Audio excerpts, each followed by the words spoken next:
Folks, welcome to Hop On Rivals 31.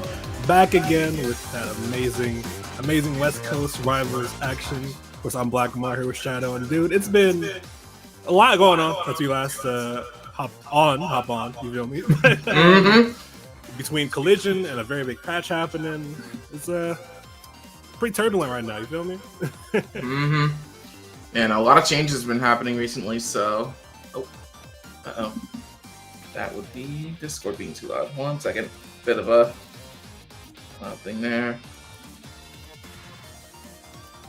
Yeah, in terms of just like changes, seem like a lot of characters get a bunch of changes. A lot of the characters being ones people say are the upper end of the tier list, needless to say. So which is always good to see. I'm definitely pretty happy with it. All right, finished to fix the issues here. We're back, and looks like our first match is going to be Steve Green and who are they? Oh, wait, what happened? Scooby, got it. I don't think I've seen either of these players, so I'm looking forward to a fight. I've seen Scooby on Saturday mornings, bro. I'll tell you what. But yeah, we'll see what they have in store. I've definitely not seen either of these either. One of them has an Arcane profile picture of Steve Green, so I'm assuming that's who they made. Arcane being one of the people we talk about, that one of the characters we talk about rather, that got a lot of changes to them, essentially toning down a lot of their close range options as well as recovery, as well as buffing the bubbles a little bit. Yeah, making the bubbles more consistent. And in terms of the main recovery changes, it was just it was a lot for sure. But side B being the biggest hit on Arcane, it's it huge, not being completely intangible on the way to the wall anymore.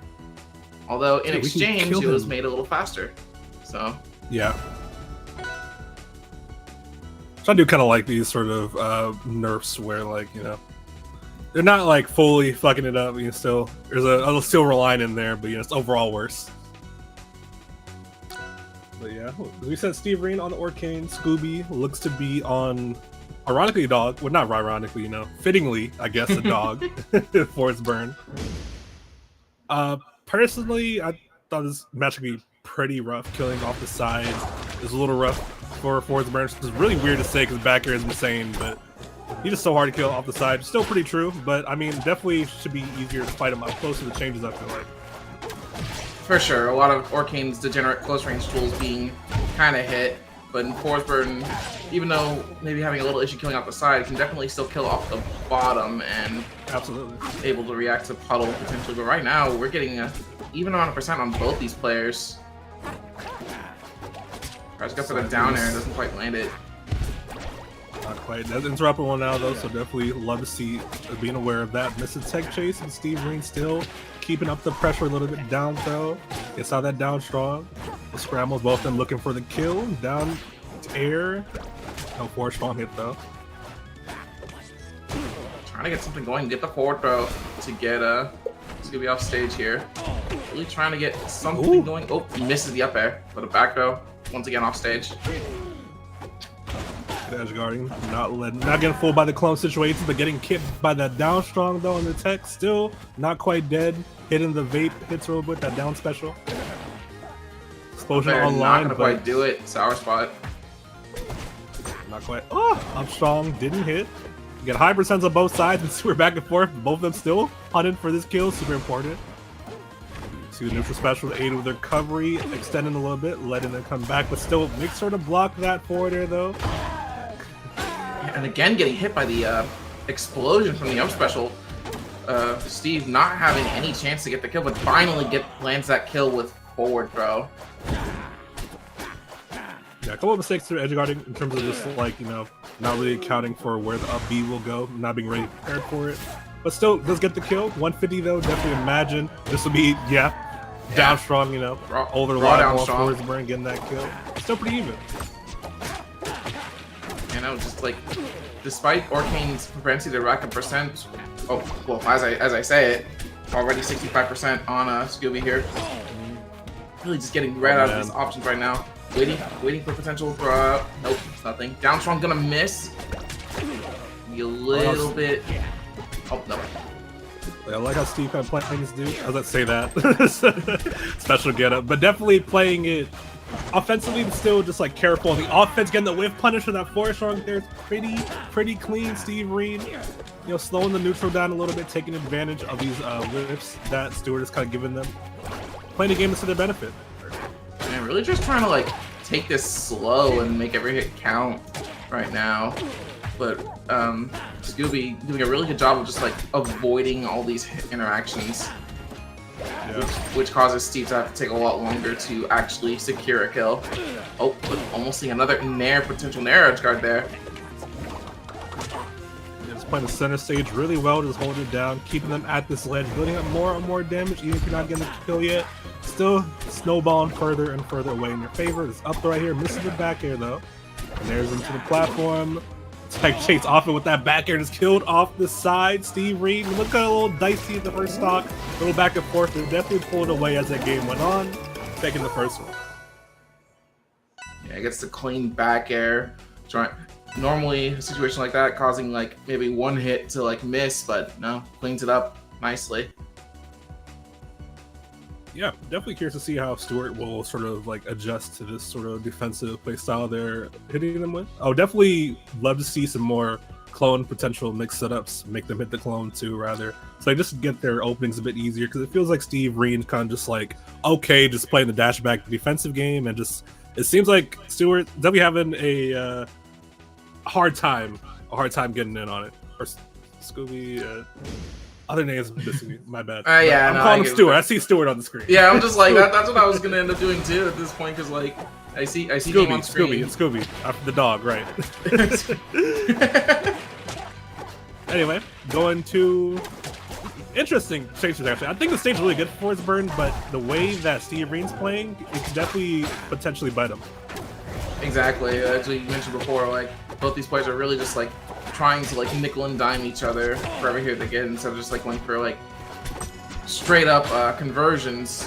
So, but the down air, as we see, forcing Steve to use the puddle.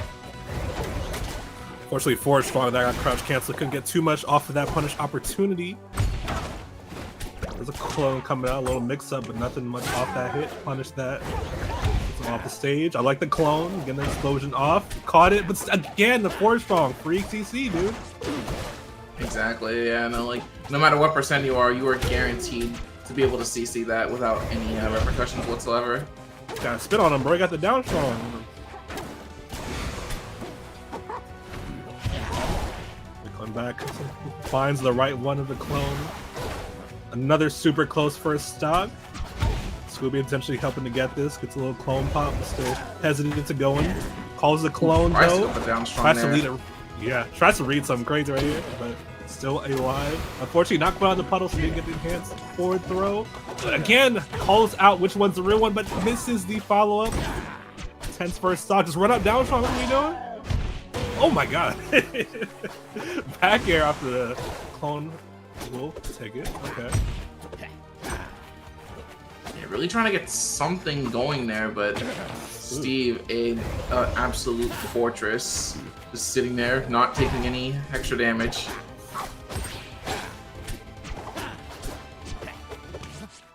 There's one hit on Ortho, not gonna take it. Stage is a little too big for that. It is. It's definitely. So kind of big in that regard, playing to Scooby's benefit. Like to see it if you are them. Wow. Like the mix up on the recovery, but still not enough to get quite back. Only with 16% extra credit, not that much on them. Pretty even, basically. Exactly. But no matter how big the stage is, you don't survive with an Orking forward strong. Not at that percent. Definitely. Oh man, bubbles. Big opening, but nothing quite off it. Falls to the clone explosion right here. Empty jump pressure. They're pushing to the corner, down tilt, gets them off. Scooby, sent with the puddle too, but 4-strong a little early, but still has him kept there, still building this percent. Stewart Steve Reen, sorry. Plays really well.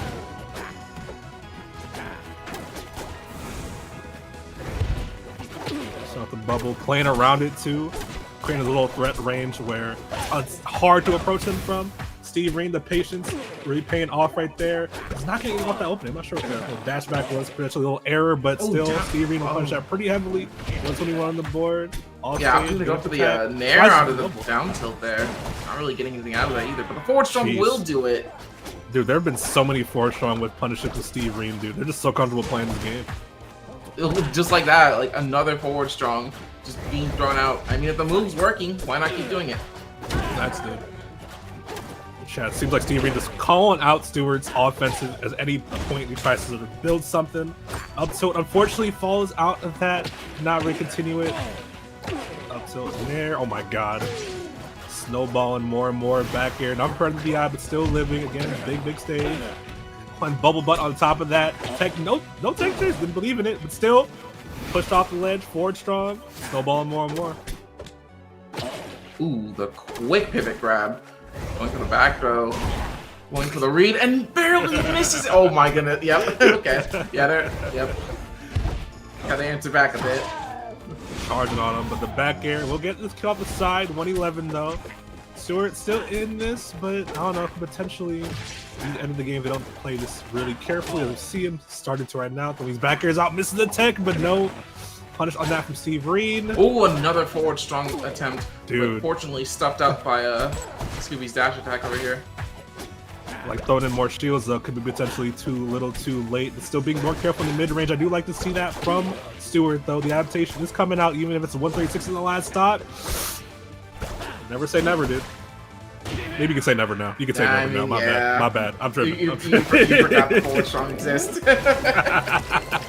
Yeah, it was a matter of, just the snowballs so much more and more, and they got a lot of shred on that stock, so just really just a matter of just find that one forward strong opportunity.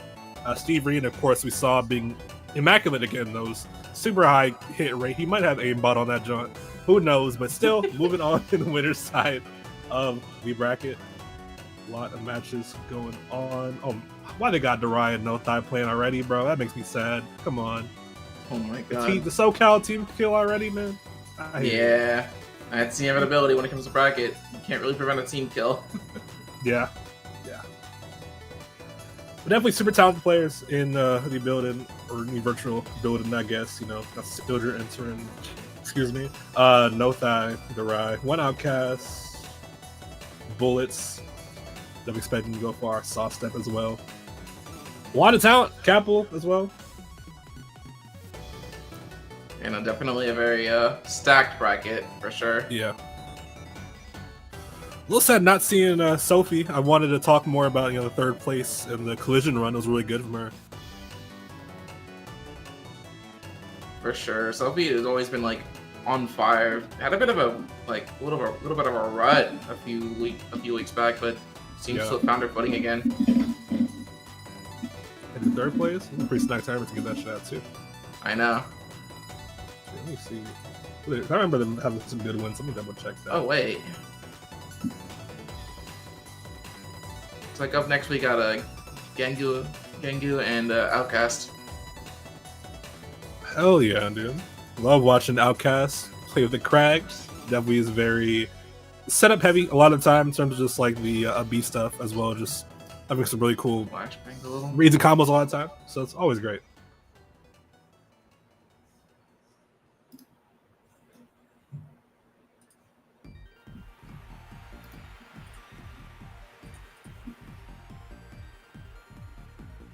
Gangu's fucking Donkey Kong profile picture is taking me out. It's funny.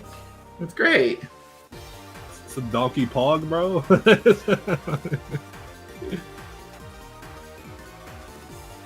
That's pretty good.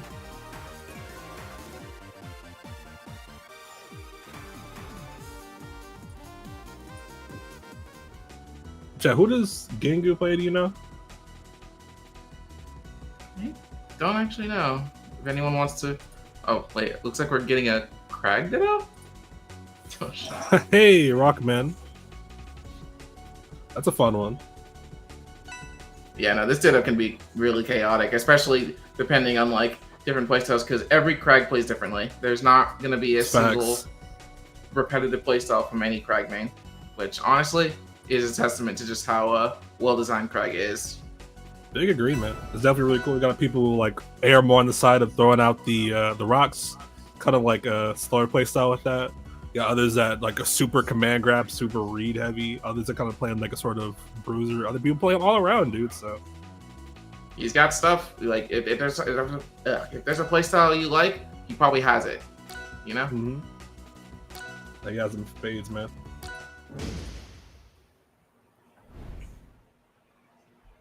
Yeah, definitely. In this mirror match, I think particularly just like the neutral presence and how you use to play rock is pretty important. That was a little weird pause to begin right there, but still getting off to it.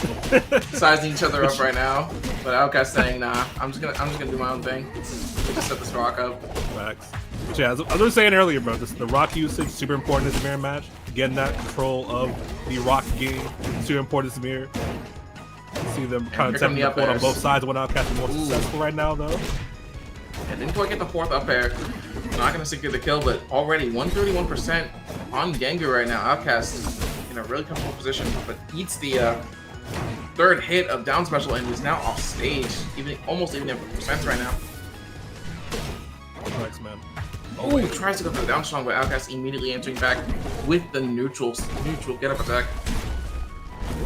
B making wall jump off that, still makes it back though, but forward tilt off the side, sets up the rock. Shards hit the killer, but saved him! Saved him just to kill him? Yep, there we go. So you die on my hands! Yeah, no, you die on my terms, exactly. Get an early first kill though. Gengu trying to not be too far behind. This is by the special get up though, predicted the special get up attack of their own. Oh my god. Snowball even more, dude. Ooh, good There's a parry on that rock. Yeah, attempting a few of those. This is the first one that hits. Okay. Calling out the habits. And right now, just Gengu trying to get something on Outcast. Needs to secure a kill, but Outcast in the driver's seat right now. Oh my god, just barely misses the rock. Oh my god. But he might die for this, yep.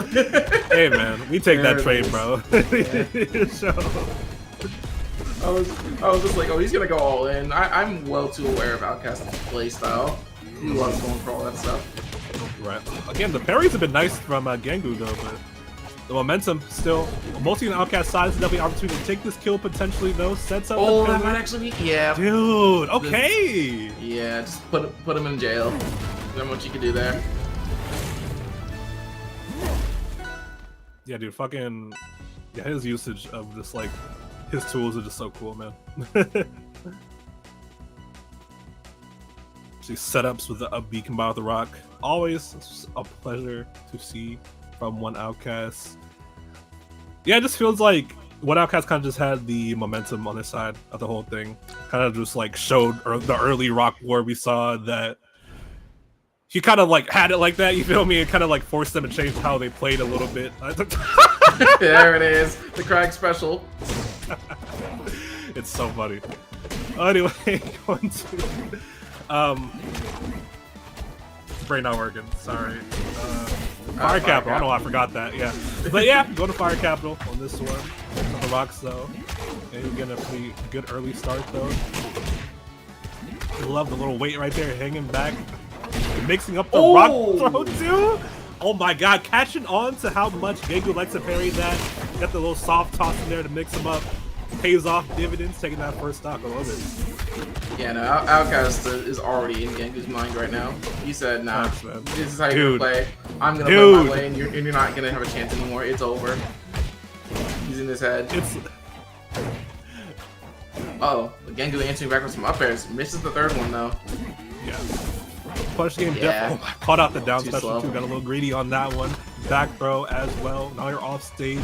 This Outcast shown to be very strong in these situations against a fellow Crag player.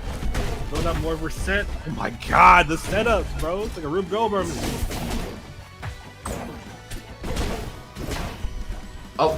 Will actually be dead. Wow. No, not quite. Oh wow, I really thought the up tilt might have actually killed, but the up strong definitely going to kill. Gengu finally answering back up the stock, but it doesn't matter. Outcast answering right back. It always feels bad even if the stock count at like when they're at a super ridiculous percent like that, because one hit away, always gonna do it. Gengu though trying to get this advantage though, has him a disadvantage, definitely opportunity to come back, but the up B placement's always immaculate for one outcast, knowing when and where to place him at. And now, okay, a little combo with the rocks and the pillar, set him up a little bit of a tough situation, breaks out of it. Not too much percent taken, still good, really good scenario for one outcast overall.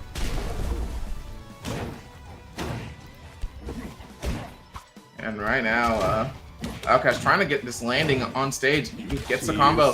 Gengu off stage right now. Here we go. A really tough position for Gengu. And the rocks. Yep, there it is. There it is. Yeah, see, this is so cool, dude. Freaking love it, man.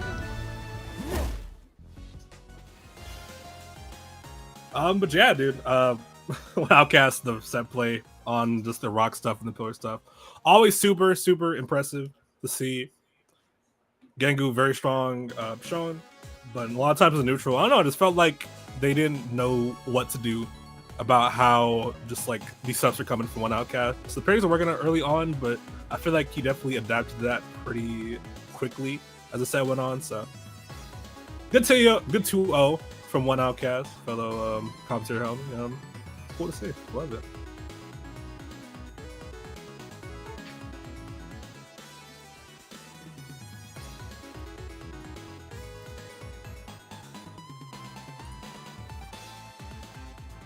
I think your camera broke. Camera broke? What? Yeah. Oh shit! Yeah, it's off right now. 1 second. My bad.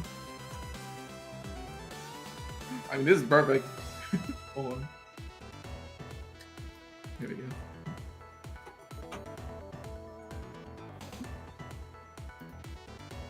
Webcam? What? Or something happened. It's currently frozen on the stream. I'm seeing it right now. Yeah. Let me double check this.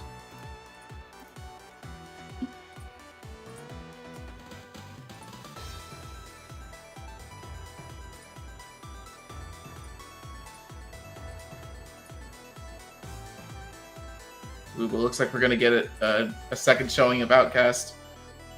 We got Outcast and then Stomp Twa Darren. Oh my fucking god, that's... Ay. That's crazy. Oh, it's No Thigh! That sounds like a No Thigh name. I'm not surprised. Honestly. Oh lord. That is pretty funny. Man. That's funny. Yeah, No Thigh versus one outcast. Fun one. War of the Heavies. Crag versus Lock. Yeah, War of the Heavies and Team Kill the Homies, man.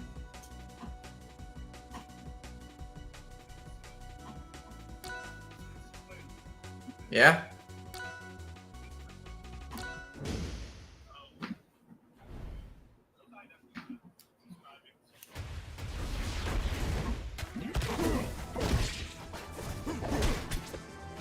Locks, yeah. Rebase. So definitely should expect to see a lot of crazy back and forth situations. Ooh, trying to go for the grab, but No Thigh saying, nah, I'm still invulnerable. Eat this grab instead.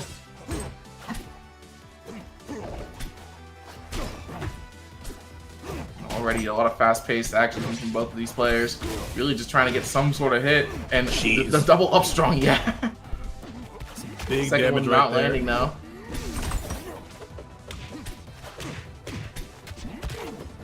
So then ask, like, what do you feel about like this character matchup?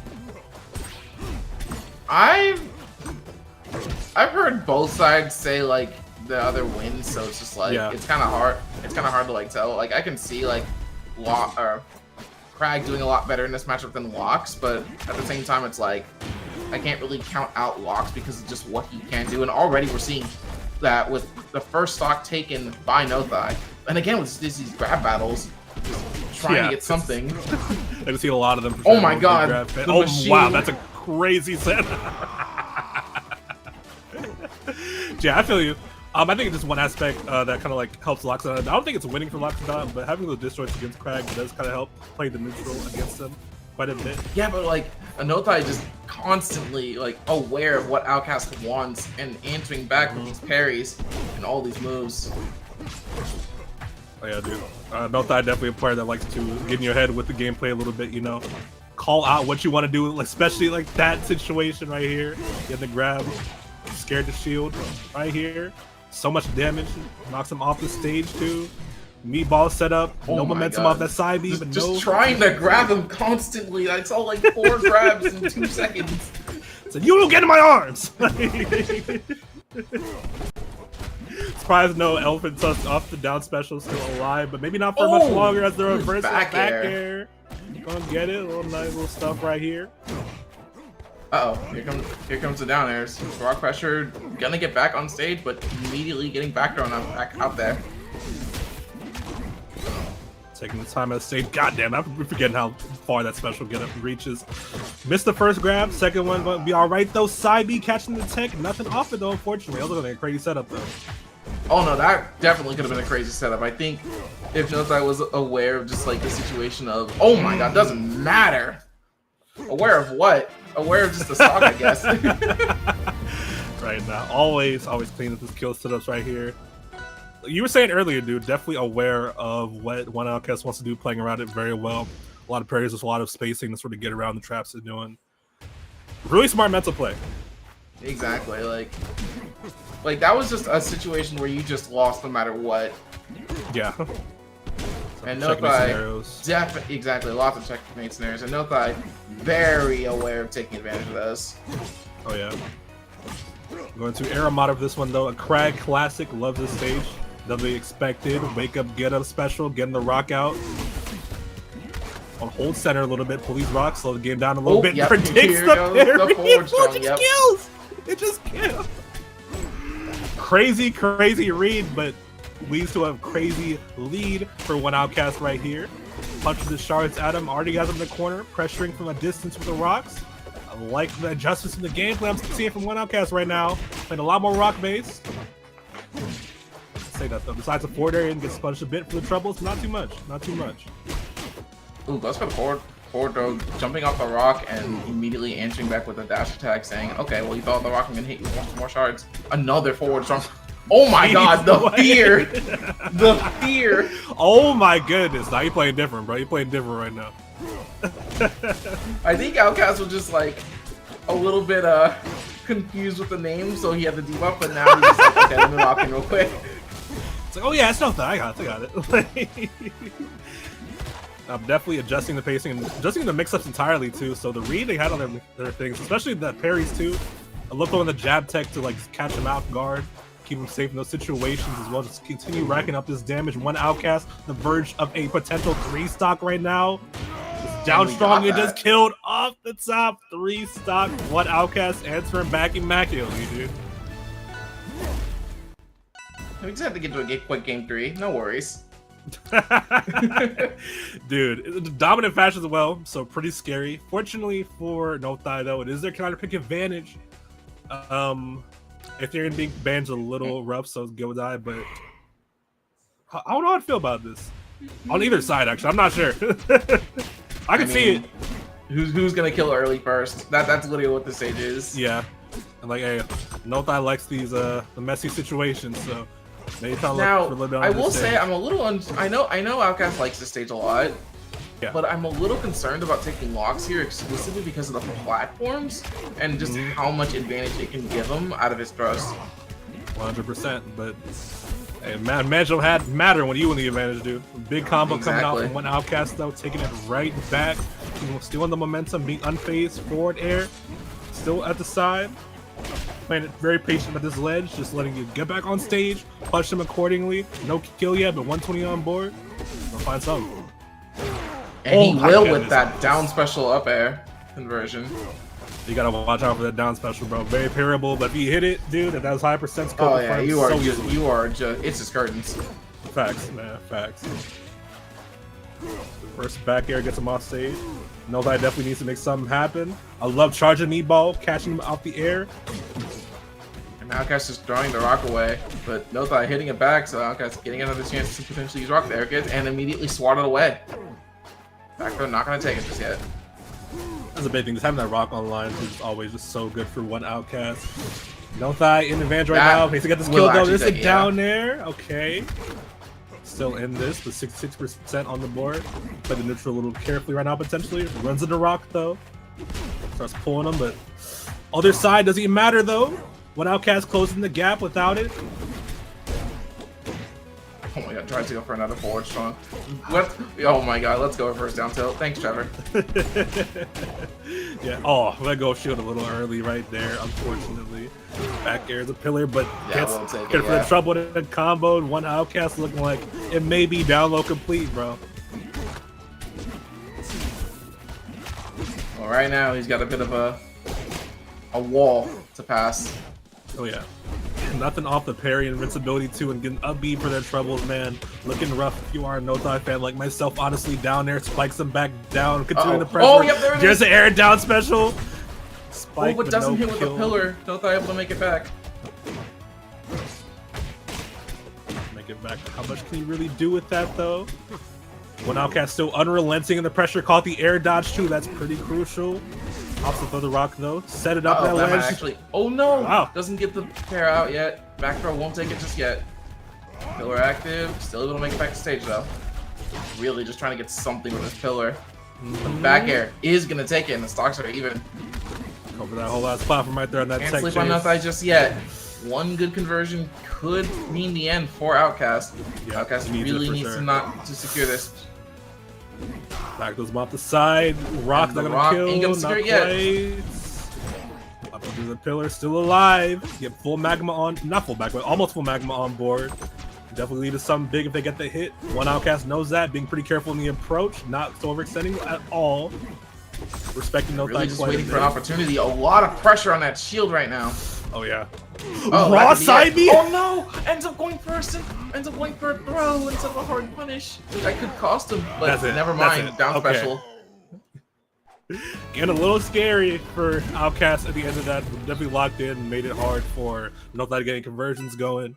Taking that set 2-1. Again, love the adaptation we saw, dude. Game one, it looked like a different whole different set that game one from the rest of it, bro.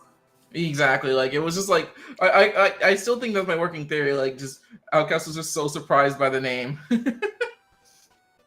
Oh, what's that? Appreciate it, bro.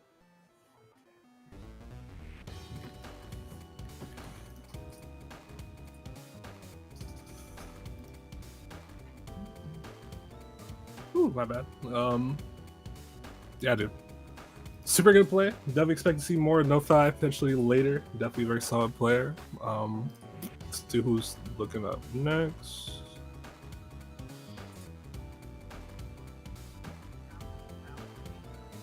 Nice. Capel versus Mount Kitty. That name sounds very fun. I definitely feel like I've seen Mount Kitty play before, but I can't quite remember. Mount Kitty is an Edilus main. Yeah. So definitely a well-known player, like in both Rivals 1 and Rivals 2. Okay, that's definitely what I remember. Okay, for sure. Up against Capel. So Claren.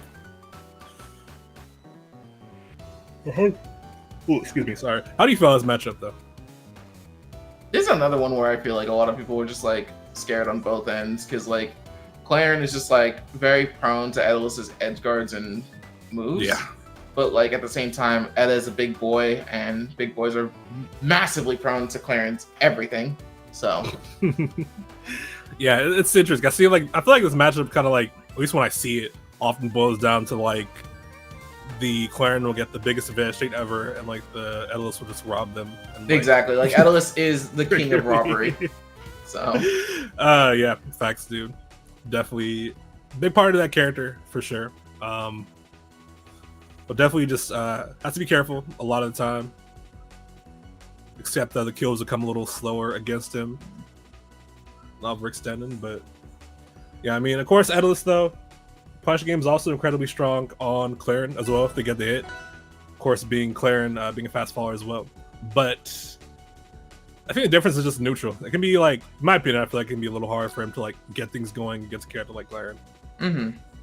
For sure, but definitely don't sleep on Edilus's capability to just snowball. Right. Sometimes all it really just takes is like one freaking like down air, one dash attack, or something like that to get some crazy started. And starting us off on Godai here. Already getting the up tilts on deck. Back air in there. Here we go. Here we go. Jeez. Wasted no time with an up air and off the side of the ledge. Send up a little bit of ice and getting this edge guard popping at 15 seconds potentially. Nope. Able to get back on stage, and now it's Clarence's turn to start going crazy. It's so funny. It's just so back and forth. Same situation happened on both sides. Icicle's back, but no fun zone. Getting activated. You can't side B. Pretty rough. Force a while that forward air a little bit. Cap will not bite it though. Yeah, but not really going to be much of a problem for Malkitty over here. Able to just recover high and up away to any of Capple's potential options. Forward air, not going to take it just yet. Oh, I'll look for the ice armor. Here we go. Newly buffed, by the way. He's even heavier than it. Yeah, he is heavier. I don't think I've had to deal with Edda ice armor since the buff. But then again, I don't see a lot of Edaless mains. I feel like it was not great before, especially when it enabled so many combos on him. Oh, maybe that's different now. How heavier it is. Dash attack up strong getting the kill. We'll see though. Yeah, I mean we'll definitely see. Already seeing some potential stuff with the armor here, not eating a lot of punish from Capple. Get up attack, sending Capple back off stage. Dash attack, unfortunately gonna miss. Forward strong not gonna take it. And no sweet spot, unfortunately. One more credit potentially, no tech chase though. Caught the jump, I think, with that back air. We tried to go for level 2 with the neutral special there, but we were releasing a little bit too early. Yeah. Gets back, dude. Gotta get this kill soon, dude. 156%. You don't want him to get a hit like this and get you in the blender. Exactly. -2 back air. You are not. It is not your turn. The forward air will take it though, and evening up the stock, 65% extra credit. Yeah, that opening end was really good for them right here. Challenging them on the recovery though. Gets them off stage. Capple fighting back. His up throw. Forced on. Off stage. Aggressive, invincible forward air back though. Gets back to the center. Back air tossed up though, using the mobility of Edaless to get the mix up. Nothing off on either side. Well, I'm still looking for a big opening. There's potentially a bit misses the fair, but Gez get that down air spike. Huge. Oh, extensive with it though. Okay. Caught the jump with that forward strong, always on the cap. Falls out the classic. Kappa though, still fighting back to the back airs with extra credit off. Forward air, not killing. Gets into the side though. Side B caught the startup of the side B, ironically. Down to the other side. Potentially be an easy kill right here. Hold ledge. Ooh, tries to go for the re-grab, but unfortunately a little too late. So we got up air. Not. Oh yeah, never mind. Tried to the funny thing is, I'm pretty sure Capple tried to like no funds on the icicles to restore double jump, but ended up completely whiffing. That's what happened. I see. That's funny. Because I heard it. I was like, wait, why are you no funds down there? Yeah, it's a neat idea. You know, not quite working out though. Again, leaving room for Malkitty to come back, and this is definitely potentially crucial in this last stock scenario. Edaless last stock and never comfortable. Oh boy. Dash tag, get the pressure off. Back air, staying safe with it. Whiff punch to forward with the grab, potentially huge. I love that. Calling out the side B users in that back air. Gets back, takes back control of the center though. No fun zone, working out it. Definitely better if you're not in the blast zone for sure. Ooh. Order one, not quite enough strength to take it, but Malkitty off stage really needs to get back on stage right now, but that down air might end up doing it. Misses the forward air, misses the up air. Two kill moves, completely whiffed. Capple with another chance at life, and the Dak is gonna do it. Yeah, dude. Definitely like to play for Malkitty, dude. Knows when to slow things down, knows when to sort of like mix it up with the movement, stuff like that. Definitely super smart all around as well. Just staying composed near the end right there, a little scrambly, but definitely thriving in that scramble right now. Super close, but narrowly. Malkitty taking that one. I definitely expect this whole set to be pretty close, back and forth either way. Because again, we were talking about earlier, but we've definitely seen both these characters kind of roughing each other up. For sure, and we did end up seeing a lot of the back and forth that was talked about before the match started. So, considering that we're likely to see that again, I wonder what stage we're going to be seeing. Oh, Julesville. I feel it. It's like definitely one of Claren's reliable stage pick from them. Yeah, opting for a bit of a smaller stage to potentially just keep Etta on the ground. So that raw side being in their face was crazy. Worked out though. Kind of releasing forward just a little bit too early. Get hit out on twice now. Malky now off stage, but opposite go for the no fun zone, expecting the side B. Eventually, but right now, both these players just kind of whipping and trading their moves. Just a bit of a pseudo scrap going on there. Ooh. Caught the no tech though. Gets him off stage. A special crucial tech right there. Tech again, but up air will do it though. Yeah. Oh no? Yeah. Yeah, no. Not Claren's recovery is okay, but definitely weak in the distance department. 100%. Oh my God. Nasty combo from the Capo. Combos are definitely not weak. Capo with a clean conversion. But no, that is hard to hit some of these tipper moves from Claren now. So good display spacing on the couple of you feel me. Here we go. Man. We're in the blender. We're in the blender. Dude. We're in the blender. 80, 90, 96. Another one. Oh no, where's the fair? That was one interaction, Doesn't 103 matter. Jeez, dude. A little mini teabag. Just saying, yeah, no, I got this. Insane stuff right here. Forward air's caught. Back to stage, no grab. Go for the pivot grab, but misses. So right back off stage. Ken Ice goes to the no fun zone right now. Gets back to the stage. Didn't believe in the second hit down, so does that time though. Catches the tech in the back air.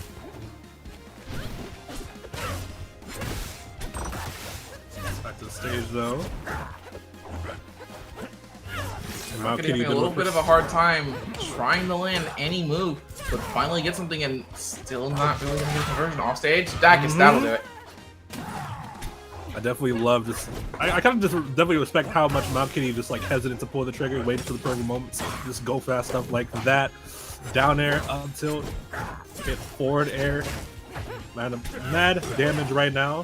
Fairly early in their stock too in terms of percents. Uh-oh. Oh wow, barely misses the up tilt. Capo with another chance. Just moving around them, trying to bait out Capo, do something. Capo not quite biting though to the right moment. Blocks the no fun zone. To go for the no fun zone rather than just parrying the icicles. But I mean, whatever works, right? Yeah, exactly. Air dodge juice on the side of endless parries. Oh, good parry. Speaking of parries, though. Uh-oh. Okay, still able to make it back. A lot of just like one-hit conversions could end it. Up air, gonna do it. Wow, that special get up. And that is 1-1. I'm surprised that special get up hit like that, dude. I'd be forgetting how big it is, but definitely. Yeah, that move is big and it's lingering. Mm-hmm. Unfortunate combination you're trying to land. Yeah, opting to ban some bigger / degenerate stages. Makes sense. To make sure Edlis can't run away. Yeah. Going on to Merchant Port for this game 3, though. I think a stage both are pretty comfortable on, but now could potentially being like, hey, I got it right now on this stage.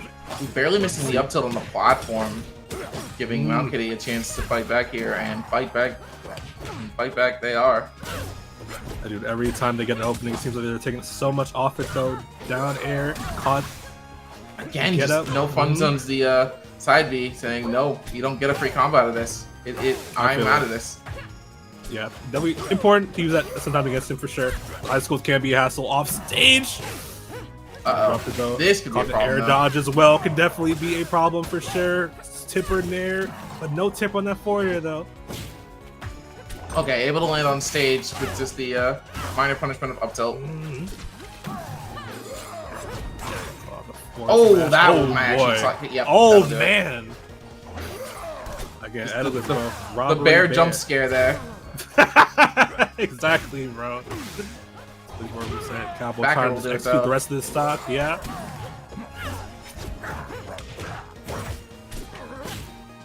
Ooh, good amps attack grab. Uh-oh. Slide in. Yep, tech it's at his turn. chase. It's at his turn. Here we go. Oh no, missing an important move. This could be with a combo. Okay, so holding the center stage down there, but it's too slidey. You get a follow-up. Too enough to follow up this time, though, but overextends the offense a little bit. Capple's Ooh, side. misses the Dacus this time. Good amps attack from Capple over here. What? Yeah. Crazy. That's an extended hurt box moment. That's an extended hurt box moment right there. A lot of damage. Yep, fair jump yeah. scare. Sometimes you're on those platforms, but those fair gonna get you, bro.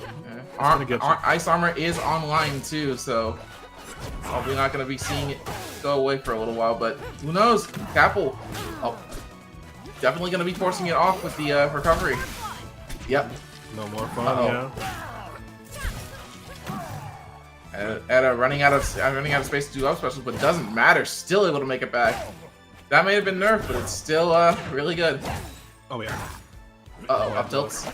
Malky gets a turn right now though. Reverse hit back air sends him off stage. No neutral special with the back air tipper. Will do that. Last stock. I think this is the last game of this set. It is. Oh, okay. Uh-oh, and Capple already online with these combos, keeping Malky off stage as much as possible, but able to get back on the stage just keep the SDI inward. Yeah, super good defensively right there from Malky. Minimize the amount of damage they took on the offstage. Sort of gameplay. Ooh, the mix! The mix is crazy. Okay, yeah, I see the adaptation no longer going for side B out of there. Definitely not going to take the... Oh no, double up air? Oh my god, going for it all! No sweet spot though. I don't even know if it would have killed the sweet spot. Uh-oh, that might actually do it. Oh nope, never mind. Etta, big boy with a big recovery. Ready to pair the side Bs too. Gets back on stage once again. Still anyone's game up till Finna hit on Capple's side though. Catch them trying to land to the stage. Back throw, but no tip! Which one might take it though? Yep, yeah, that'll do it. No tipper required. We'll still get that. Not super tense, bro. Super tense on both sides. Great set. Great play on both sides. Devin Capple just narrowly pulling that. And definitely, I think a sort of big difference maker was sort of playing that sort of advanced state and just like more patiently and sort of just like waiting for Malky to make a move a lot of time, punish that. I think that was kind of like a big difference maker in like that last game especially. Exactly, and the crowd going wild over Capple taking over Malkitty. I see you guys. Oh, but man, crazy set, dude. Again, but this is just the regular play you can expect from Hop On Rivals. Again, always with the amazing West Coast Rivals play. Always so good. Capella moving on the winner's side of this bracket.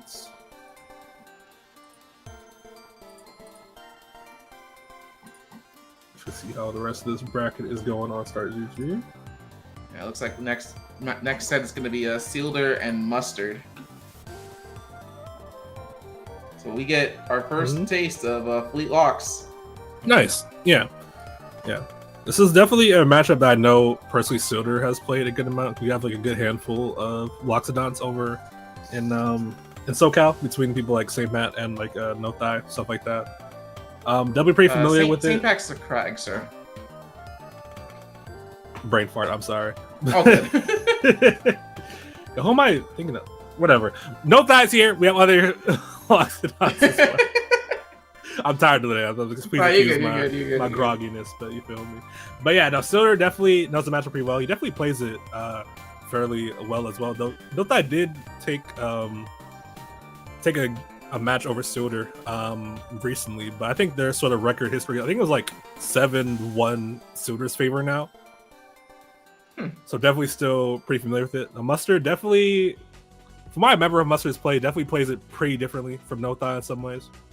Yeah, Locke's another character that's actually pretty different in terms of player, well, just like Crag, but at the same time, it's just like we know the Sentry style is like the best style overall, but that won't stop the Loxes from playing how they want to. So hey, I'm all for it. So I feel it's weird. I feel like I see Mustard kind of switch between depending on the match sometimes. Sometimes I feel like they do play a Sentry style, some other times it's kind of more read based. Kind of feels like it depends. See how they approach it against Seelder, though. Going to game on Ethereum Forest. Interesting first to pick for sure. Did you just say nope? I'm a parry. Oh my god. Literally, dude. Oh my god. They totally made this character to annoy people. Yeah, she has some way of doing it. I love it, low-key, though. It's kind of funny. Yeah, exactly, like I do too. Yeah, this is the rough spot. You talk to No Thigh about his matchup, bro. He says he hates being off stage against his character. But Mustard, though, fighting back, though, getting back on stage, stealing it away a little bit. Dash attack doesn't quite hit, but that back air definitely will. On the high side B. Ooh, unfortunately, only getting a fair one out of that. Not going to quite get the continuation of the edge guard there. Not too much, yeah. Side B is right above them, though, missing the parry. I didn't expect the Nair to hit, though. Didn't fall off after it.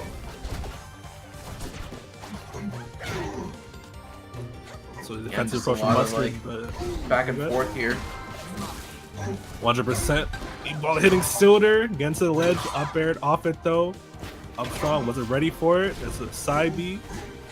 Essentially looking for a finisher right here. Stalling the mix of down stalls. Oh my god. Wow. He tries to go for the Locks jump scare. Yep. And just right back with their own jump scare. Complete down strong. Definitely good. Down tilt hitting forward air. Not quite killing though. Big invincibility potentially. Oh, good dodge. Yeah, super tense. Seelder trying to get a little extra credit going, but the forward tilt. Still not gone quite yet, but definitely a rough spot to be, but able to make it back. Resources are back online. And again, just not able to secure this kill. Oh my god, the movement. Whoa, whoa, whoa, whoa, slow down, you're breaking the game. Thanks, dude. Yeah, pass the kill confirm percent to be a little rough. Got kind of ride something raw because you cannot get extension off things like that. Definitely in Seelder's favor right now, flying away from every hit, but still not dying. But no! He doesn't reach the ledge. All that. Oh my god, huge. What the heck? That's that thing. The corner K flea is always absurd, bro. Keeping pressure to this ledge with a wind chime. Positioning from Seelder. Missed the Nair narrowly. That's scary down here. Yeah, that's very scary right there. Back to center stage though. Using the tornado to come in a little bit. Oh, never mind. Not quite. Missed that down air. Still staying alive though. He's back on stage from Mustard though. Getting back, calls out the meatball though. Just dash attacks. Nair kills off the side. Yup. Right now, can't count anyone out because quite literally just one interaction from either of these players is all it takes to secure a game state. Honestly. So we're trying to fight out this corner a little bit. A lot of pressure from Mustard. Does get out eventually though. Finds the opening. Takes advantage. We didn't see a Seelder chase. Unfortunately for Mustard, but still at the side. God. Misses the down air.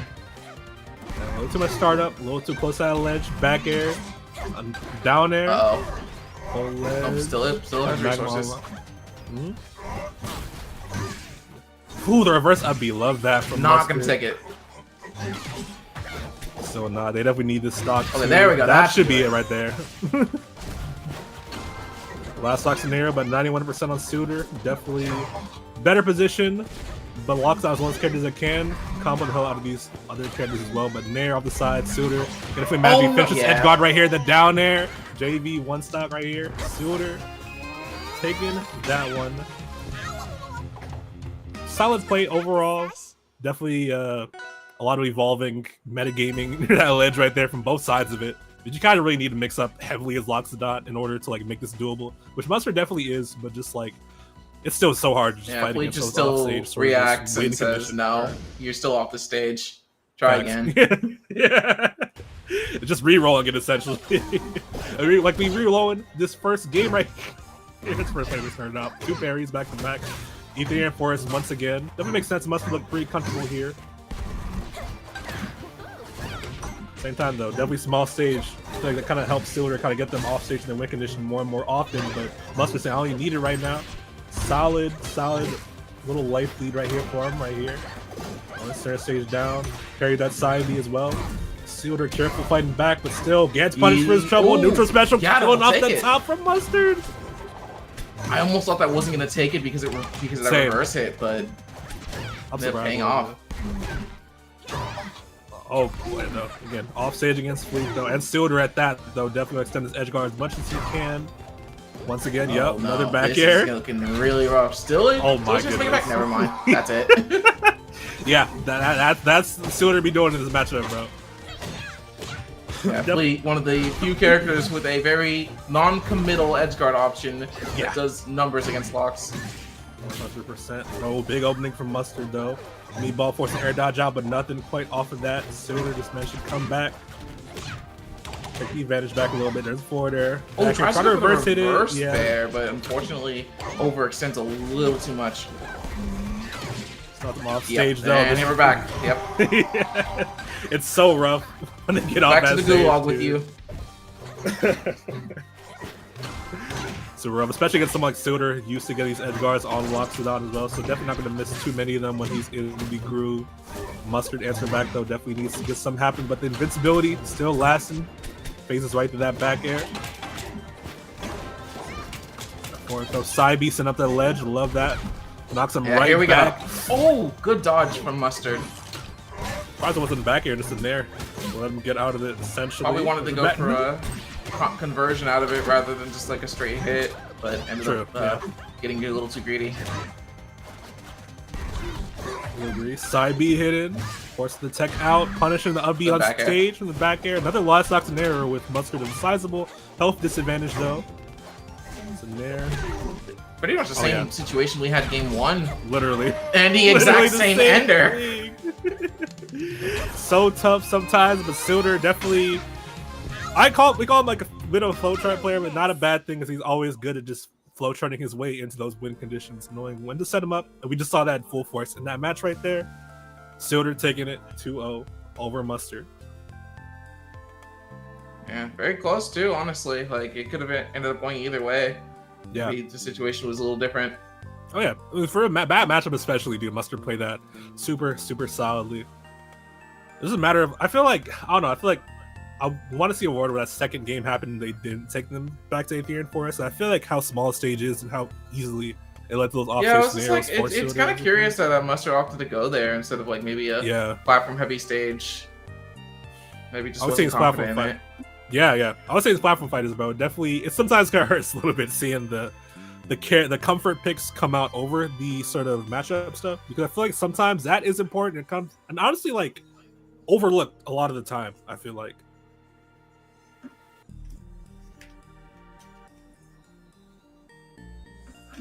Yeah, well, looks like we're about to get Saw Step and Bullets on stream. Last winners side topic qualifier for you guys: Bullets versus Saw Step. I can remember these two playing, but I don't remember how it went.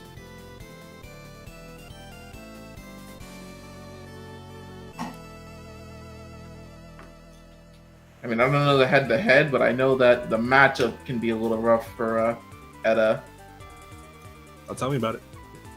Fleet Etta, just the sheer amount of offstage shenanigans that like Edalus normally goes for is heavily risky, because Fleet just says, "Okay, well, I'm just gonna go offstage and edgeguard you. You missed." yeah. Like in probably the most annoying voice too.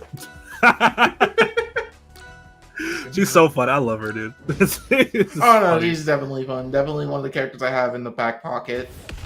Used to main her, but the rat. Yeah. Rat's a solid pick. I respect it. I feel it. Yeah, I mean, of course I'm gonna go back to my old Rival 1 main, but right now we're talking about Fleet versus Edalus, Bullets versus Saw Step. Yeah, as we were talking about earlier, dude. And here we go with the offstage, but Bullets able to make it back on pretty effectively. Yeah, but low damage, but not too much in terms of Edalus. Things reads. Oh no, didn't get the follow up, unfortunately. His back air with the wind chime on you, 4 strong, barely missing. Still off stage though. His special get up, interesting sort of options. Yeah, so that option is actually surprisingly good at catching like really high recoveries. Yeah.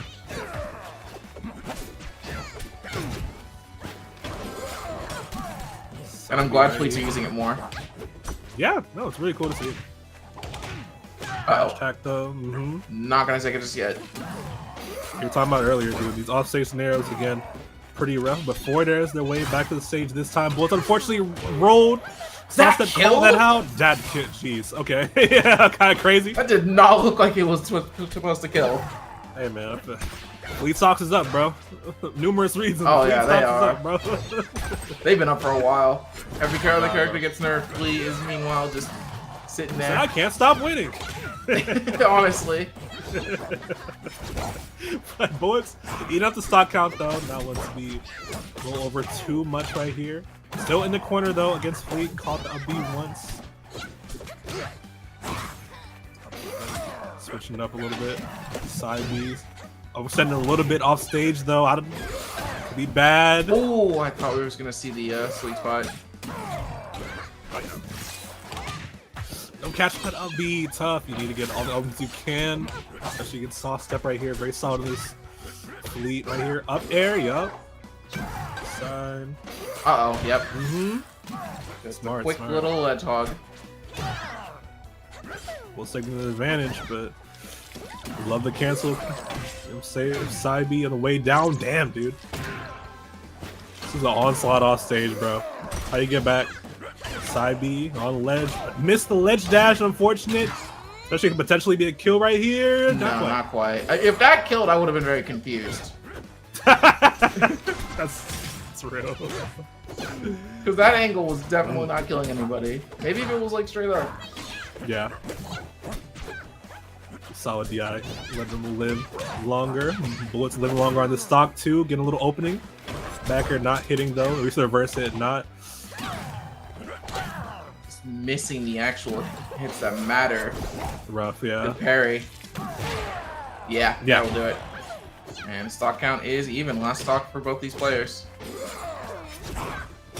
He caught the dodge, but offstage baited back though. Took the jump too. It's gonna be scary. Wind chime on deck. Oh, Bear! He managed to do it on time. Yeah. Pretty sick from Bullets right there. Up strong, punishing the parry. Love to see it. Bullets going up. 1-0. Pretty hard fought, but definitely a lot of smart decisions on offstage to kind of keep them alive longer. And definitely, as always, solid with that punish game. Looking pretty nice right now, but our Armada definitely very good Fleet stage. Definitely manages to be a bit harder than on Go Dive. For sure, and Edo's not having the wall could definitely spell trouble for Bullets. I'm a little surprised it wasn't banned, but I don't know. I actually don't know. I actually didn't get to catch what the bans were. Yeah, same. Hashtag Bear though.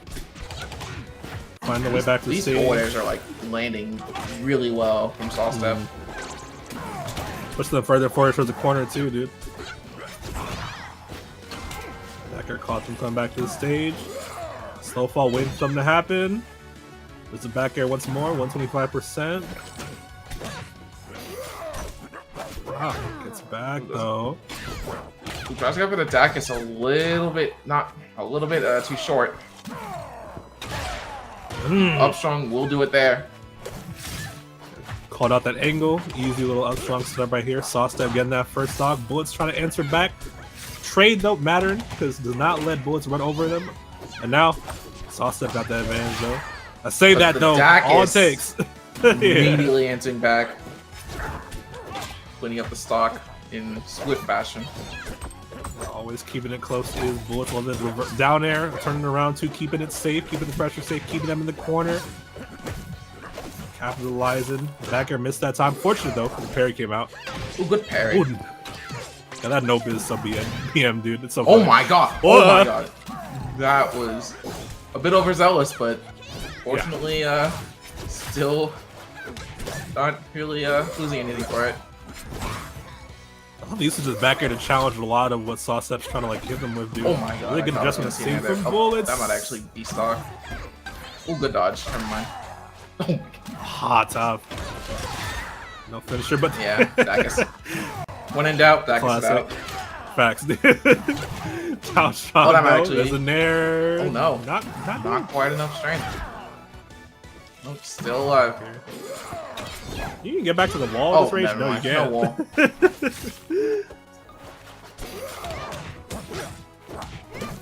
Last stock though. Bullet still no fear on them. Dash attacking right in. Saw step, no follow up. Probably thought Bullets was going to go to the platform, so ended up trying to wavelength the platform immediately, and Bullets saying, "Nah, I'm going down here."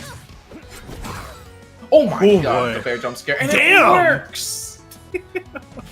Jump scared on the DI right there. As Bullets takes in that set 2-0 in a pretty rough matchup for them. Definitely super strong, dude. Even like if you're even getting screwed over at the offstage, which he does against a lot of characters, man. That punish game, you can't argue with it, dude.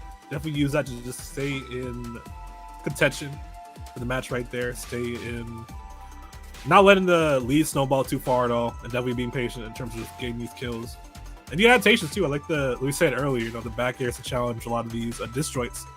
Throwing that out more from on the side of Bullets, definitely a difference maker right there. Taking that set. Very good stuff.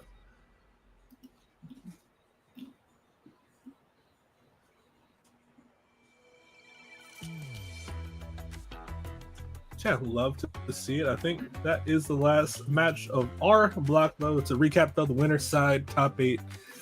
People qualify for that. 1 Outcast, Capo, Seelder, and Bullets. Loser side, currently Mount Kitty, Potatoes, and Mustard. We still need to play fully naked at the urinal versus Sauce. Versus Still Sauce. love that. Oh my god. But yeah. Either way, though, I'll take a little break, but definitely don't go anywhere because this top 8 should definitely be really fun. It's definitely been fun commentating with you as well, Shadow. Definitely been a pleasure. Yeah, likewise. Always enjoy it. I always enjoy commentating with you, man. Facts, man. But yeah, going on break and see you soon.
Hello and welcome back to Hop On 31 here in the PNW, the Great Pacific Northwest. I'm Ziggy, and of course I'm joined here by none other. Oddly enough, how's it going, folks? How's it going, Ziggy? It's going good. I'm feeling good tonight. It's hot as shit outside. Other than that, it's pretty good. Hot, bro. Why is it so hot? Look, I'm gonna go ahead and look. Everybody, guard your ears if you hate esports cringe. But I'm gonna blame our contestants because the competition has been heating up. It's getting real spicy in there, Ziggy. Oh man, it's blazing battlefields all over again. It's too hot. Everyone's playing on fire. Our competition is smoking. Yeah. It's top 8 though, but yo, this is so Hop On 31. This is the last one in our Hop On rankings that we've been doing for most of summer. This is the last one, the last chance for somebody to make a run. You know, I mean, placing top 1 or like top 3 could be enough to change the numbers. So I'm pretty excited to see. I don't know what the current top 10 ranking is, but I have seen that some people have a run and all of a sudden they're a top 10 contender. That's all it takes. So I don't know if we're looking at that potential today or what's going on there. I do know Capel is not someone to sleep on. So we're about to see Capel and Outcast do battle here on Merchant Port. Absolutely. And just to close out that thought, Capel is not in the top 10 at the moment. So this is meaningful for him. So we'll see if he can make that run. I mean, Outcast, now a Hop On winner, of course, won, I believe it was it last week or a couple weeks ago? I think it was a couple weeks ago. I want to say last week. Was that Sophia? It was Sophia. It was Sophia. You're right. Yeah, she spared the Hop On goers this week. Someone else can maybe take the crown today, but this is a classic Outcast form in that A, we're pressing the B button, and B, we are not at Jules Vale. We are not at Jules Vale. We're not at Jules Vale. We're starting somewhere else. Okay. That was really close to being crazy. That was freaking bonkers. And Capel is the type of player who knew he was gonna do that. He's the type of player to do that kind of stuff on purpose, but not enough to take that stock first, gets swatted away into the blast zone, but at 140%, even Crag might be feeling it a little bit, but Merchant Port is got some blast zones on it. Wall on the left side, get the backboard up. Crag's gonna be living for a little while longer, Ziggy. Never mind. But not too much longer. You don't even need the tipper to seal the deal as Crag 180%. You know, a sour one will do it. Yeah. Thankfully for Capel, but you gotta watch out because Crag, just like all the heavies in this game, can be so devastating. You gotta be ready for the shenanigans. You know Outcast has the shenanigans unlocked. That's what he's known for. That's his thing. It's true. He really, and not only is he known for it, he will go through the whole Rolodex. My guy is the type of Yu-Gi-Oh player who ends the game with 1 card in the deck. My guy plays them all, draws them all. He is not afraid to do something that may not work because it might work. And that's all it takes. I can imagine, especially in that moment, the rock falling down on Capel. Outcast giggles to himself. You've activated my trap card. Absolutely that type of vibe. Yo, Capel's doing a great job battling out of disadvantage. They're off stage, burnt the jump, but is able to use the laser slice a little early, or sorry, the plasma soul. What is that? Oh, I've forgotten all the special moves. It's been too long. You know too many of them already. It's okay to forget some. There are absolutely so many. We are still battling out here. Capel on that last stock, 140%, looking very tenuous, his attachment to life. And those 2 feet to the dome are going to seal it. Outcast going up 1-0. I definitely think Merchant Port working out in his favor that time. Without a doubt. I think losing the stock at 50% against Crag especially is devastating. It can be really hard to get those stocks off of Crag, and when you don't have those stocks to work with, it just really adds up over time. So really rough for Capel. I do imagine we're going to be going to a smaller stage. I didn't like the amount of space the Outcast had there, and so we are in fact going to be going to Hodojo. Yeah, I think I also just feel like Outcast, if you haven't played Outcast within the last week, you're gonna have to remember, like you're gonna have to play that game one and remember what it's like. The rock is never not in play. He may not always be holding it, but it is on the stage somewhere, and you have to respect it. You know, even when it's not there, he's thinking about it, right? Absolutely. Like, lying in bed just thinking at night, like, man, I wish I had rock in hand right now. Absolutely. He's like, it's like a fidget, but it's just literally a rock. It's there's no spinner every moment.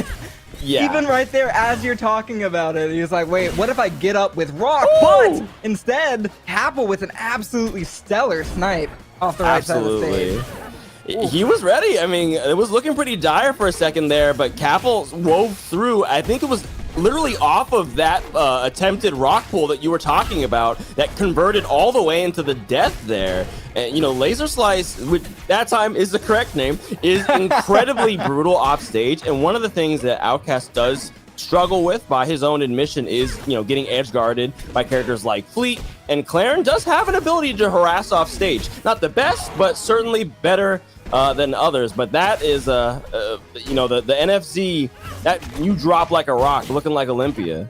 Yeah, kind of threw it all into that one option right there. I cannot believe how often Outcast wants that rock in hand. He is willing to put himself into a bad position if it means maybe he gets that 1 in 10 chance that somehow he's able to get away with a special get up. But Capel's not letting him get away with anything. We even got a tipper forward smash there. Huge conversion and an early kill against Crag. Yeah, very early. And this is, I mean, this is Dojo, you know, so we are going to see Crag dying at 100, you know, like a normal character, especially against someone like Capel. And, you know, one of the things like about Capel, he is a knower of his frames and his percents. So he's going to look for actual kill confirms at those percents rather than just racking up damage, which you might be tempted to do with like elongated combos against a heavy fast faller. So hopefully Capel, I mean, for his own sake, he can keep it up, because it can be hard to maintain that type of consistency in a match against a player like Outcast. I do feel like Outcast is being absolutely suffocated. No momentum going his direction, and just needs to find some little leaflet into this game. And Capel might have just given it to him. We have a stock, and 114% doesn't seem like that much against Crag sometimes. No, it really doesn't. If you get contrapted a couple times, that could be it. Bounce off the backboard, no tech, but it is enough mitigation, I think, to save him. Might have elsewise killed, though it didn't Galaxy, so who knows? We are, Capel playing pretty risky. We went for the stomp, but Capel made it back to the ledge. His turn to guard it. Let's see if he can hold out. Trying not to let Outcast back to center stage, but he does. This is where he wants to be.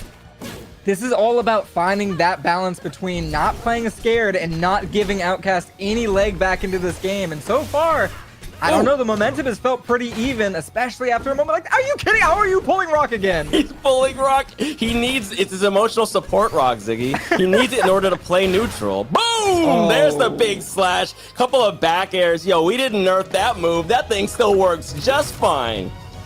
And just well enough for Capel to bring this to an even set 1-1. Maybe you're right. Maybe it was. I just need to adjust to playing Outcast again, because there really is something to, if you have not played against especially Outcast Crag, there's a little bit of adjusting to do. Yeah, I think so. And I think like Outcast is one of those Krags who not only does he use the special button a lot, he just uses the full range of Krag's skill expression. I think like Crag as a character has so many great things that he can do, which can result in weaknesses. Like whatever thing you lean into, right, has a counter side, but Outcast will switch it up whenever he wants. Buttons, specials, I mean, if his adaptations come through, it can be real scary for Capel. That's really interesting. I would be curious to see how many of Outcast's opponents feel like he is adapting, because I feel like the complaint I hear, whether true or not, is that, damn, this guy plays one game and he plays it so well. But I do think, like, legitimately, there are adjustments being made. It can just be kind of hard to see through all of those rock shards coming at you. Yeah, I think his fundamental tools don't change, but for sure, like how he's using them, like we're being way more defensive with the rock now. Like he's not trying to hold center stage anymore. He's definitely trying to bait Capel into picking an option instead of just running contraptions on him. But speaking of getting contraptioned on, a couple of Claren hits and you're getting escorted to the blast zone there. Capel up a stock. Yeah, Rockwell giveth and it taketh away. Those close blast zones obviously are going to work in Crag's favor sometimes, but so far, Capel almost took advantage of it with another crazy little combo, but instead, Outcast is getting his first stock in this game. 62%, not too bad extra credit. That's pretty excellent on Crag on Rockwall. And dying at 150, you can't be too mad about that. No, but the not at percent is all. already adding up. We run in for the parry, aren't able to get anything immediately, but even as invulnerability wears off, the damage starts adding up. But Outcast not afraid to start punching the knees. Whew. This is some electric pressure. There was a lot to contest with, and Capel looked like he had no answers, but advantage has started to turn his way, and it does feel like Outcast backed into a corner, finds its way in, and you've got neutral to play. Oh, there he is. Wow, he doesn't want to top plat camp. He's not that type of Crag. He's above. He's not that He's type above of Crag. Yeah. He's below it. He says, "I'm not up here. I swear." Goes out, goes wide, manages to live. Capel holding that F strong. Doesn't get too much of a punish though. We go for some shenanigans, but he insta-teched off the rock. That definitely would have killed, and this will too. Capel clears the goalpost, gets the field goal with just one stock this time, but it means that Outcast is at risk of potentially going down 1-2 in the series. Yeah, on his counter pick, I gotta say, a lot of things you can complain about with Claren. I love Tipper back air into down smash. It looks so pretty as a little kill confirm, and you don't get to see it often enough. So, I feel like it's pretty difficult. Yeah, it's difficult to do against a lot of the cast, but definitely the bigger bodies, you're gonna have a much greater success rate just catching some weird hitboxes. That was interesting right there, because normally in that situation, you go for up throw as Crag, and as up throw is coming out as Claren, you need to hold away. Instead, Outcast instantly throws out the forward throw to put Capel off stage, and he has still been in this corner. All of that off of that one throw. Honestly, at this percent at the ledge, that forward throw will definitely kill. Yeah, I agree. 40%, oh yeah, there goes the fair. 40% is not a lot. Definitely the kind of thing that Outcast could come back from, but Capel still has plenty to deal with. Making sure that backboard doesn't stay up. You know, you don't want to forget about it at a critical point and then get reversaled on. We are throwing pebbles. What did he say? I called him the Pebble Master, and he told me later that people in chat called him the Shrapnel King. So we're using that and more. Ooh. That sounds better than Pebble Master. Shrapnel King does sound real nice. It's pretty nice. Ooh, but wow, I'm sorry, that's what we died to? I'm gonna watch the replay there. He just died to the second hit of Tipper forward air. I thought for sure he was living it there. You know, the Shrapnel King can be deposed by 3 fairs in a row. it's in the bylaws. I hear Capel's coming for the crown. Oh, he does have King in his team name, so maybe it's Capel King here. Who knows? Oh, I Shrapnel love King, move aside. We're switching up here, right? This is still Outcast counterpicking. He's like, you know what? Rockwall wasn't working so well for me. We're gonna try something different. We are. I just wanted to say that I love that he didn't get the punish grab because the platform separated, and I just think that that's what you'd get for picking our Air Armada. Now we did. I think that we in a maybe I don't remember if it was Crag, but we did see Capel get taken here, and I mentioned that he loves this map. It didn't. I recall him losing that particular matchup, but he does still like this map. I don't know if he likes it against Crag, but right now, frankly, he's not doing so bad. Oh, this is looking pretty good, especially Outcast in a rough situation. Yeah, going real high with that recovery. I think it's a good mix-up. We haven't been seeing it a lot from him. And this DI is going to lead to a rough situation. Oh, wow, snuck through. Yeah, I'm really surprised he didn't get punished for that. Same. Wow, doesn't parry. Instead, Outcast gets the parry, but we are still on this dang platform. Laser Slice comes through, gets a tipper. No tipper on the Nair, though, means that Outcast is going to get another at least at life. Doesn't die to the back air either. That's bonkers, but yo, Capel making sure to clean up on the way down, sweeps up the pillar, says, yo, I don't need any of this dust in the air. However, Outcast says, I don't need your stock here either. 2 apiece for both of our players. Yeah, just swatted him like a fly. I love when an F tilt is DI'd like that, and you just see him absolutely evaporate off the screen. Like, there's no doubt he is dead. Yeah, F tilt, high percent F tilt kills are like the most like satisfying. Just get off the screen. Like, Get outta here. Just get out of here. Yo, we are playing parry volleyball on the rock, but Outcast, I can't tell if Capel baited him there or just picked the option before he even saw the parry. Either way, an excellent punish to get a percent advantage, but now it's Outcast's turn. He needed to pull the rock, Ziggy. He needed it because that's what turned into the confirm, and my guy has got a stock swing in his favor. That was exactly what Outcast needed. That's exactly what I kind of know Outcast for, so I'm glad to see some of those start coming through really at a great time. I think that could be a momentum swing for the set, but maybe Capel's got something to say about it. Not a stock, that's for sure. Still holding on to this one just for another few seconds. Chopped up. Honestly, I'm really surprised that I know Crag is quite heavy, but I would have sworn that he was going to die at the top there. But Air Armada... with you. Oh my god, just getting punched in the knees. No matter how much future sight you have, Claren can just get punched in the knees like the rest of us. Mortal, after all.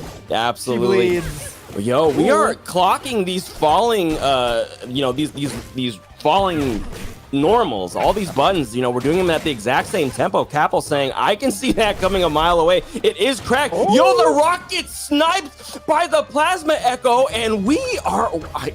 What? That's it? That's it. That's it? That's it. It just... And there it goes. And that's it. And there it goes. And there's the stock, and now Outcast is in losers. That was crazy. I was not expecting that at all. I think we were all kind of anticipating a little bit more of some fanfare there, but instead... That's it. Stock is gone. You know what that was? That felt like how I feel as a 34-year-old person listening to music released in 2025. Like 2 minutes, 30 seconds in, and it's like, song over. And I'm like, what? Where's the rest of the song?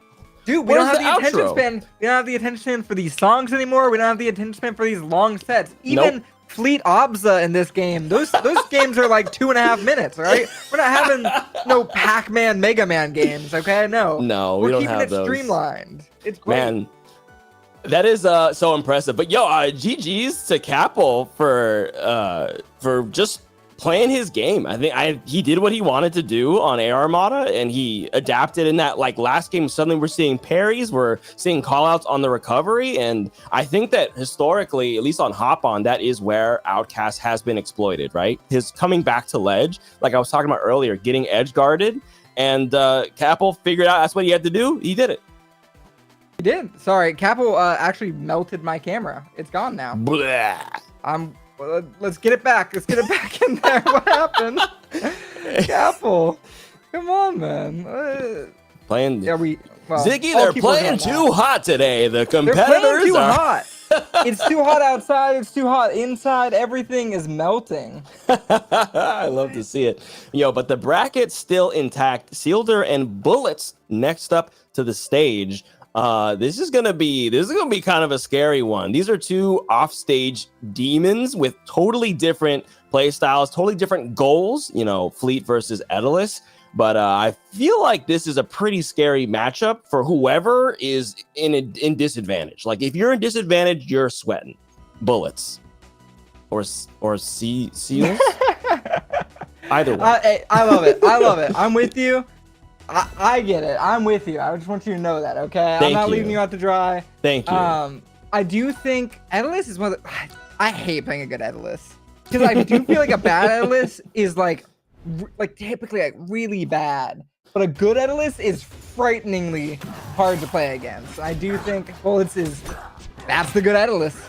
Yeah, Bullets number 2 on the BCPR for fall. I mean, I know we are very soon, approaching new PR seasons, but so far I did check their history as Seelder is trying to take Bullets out to lunch.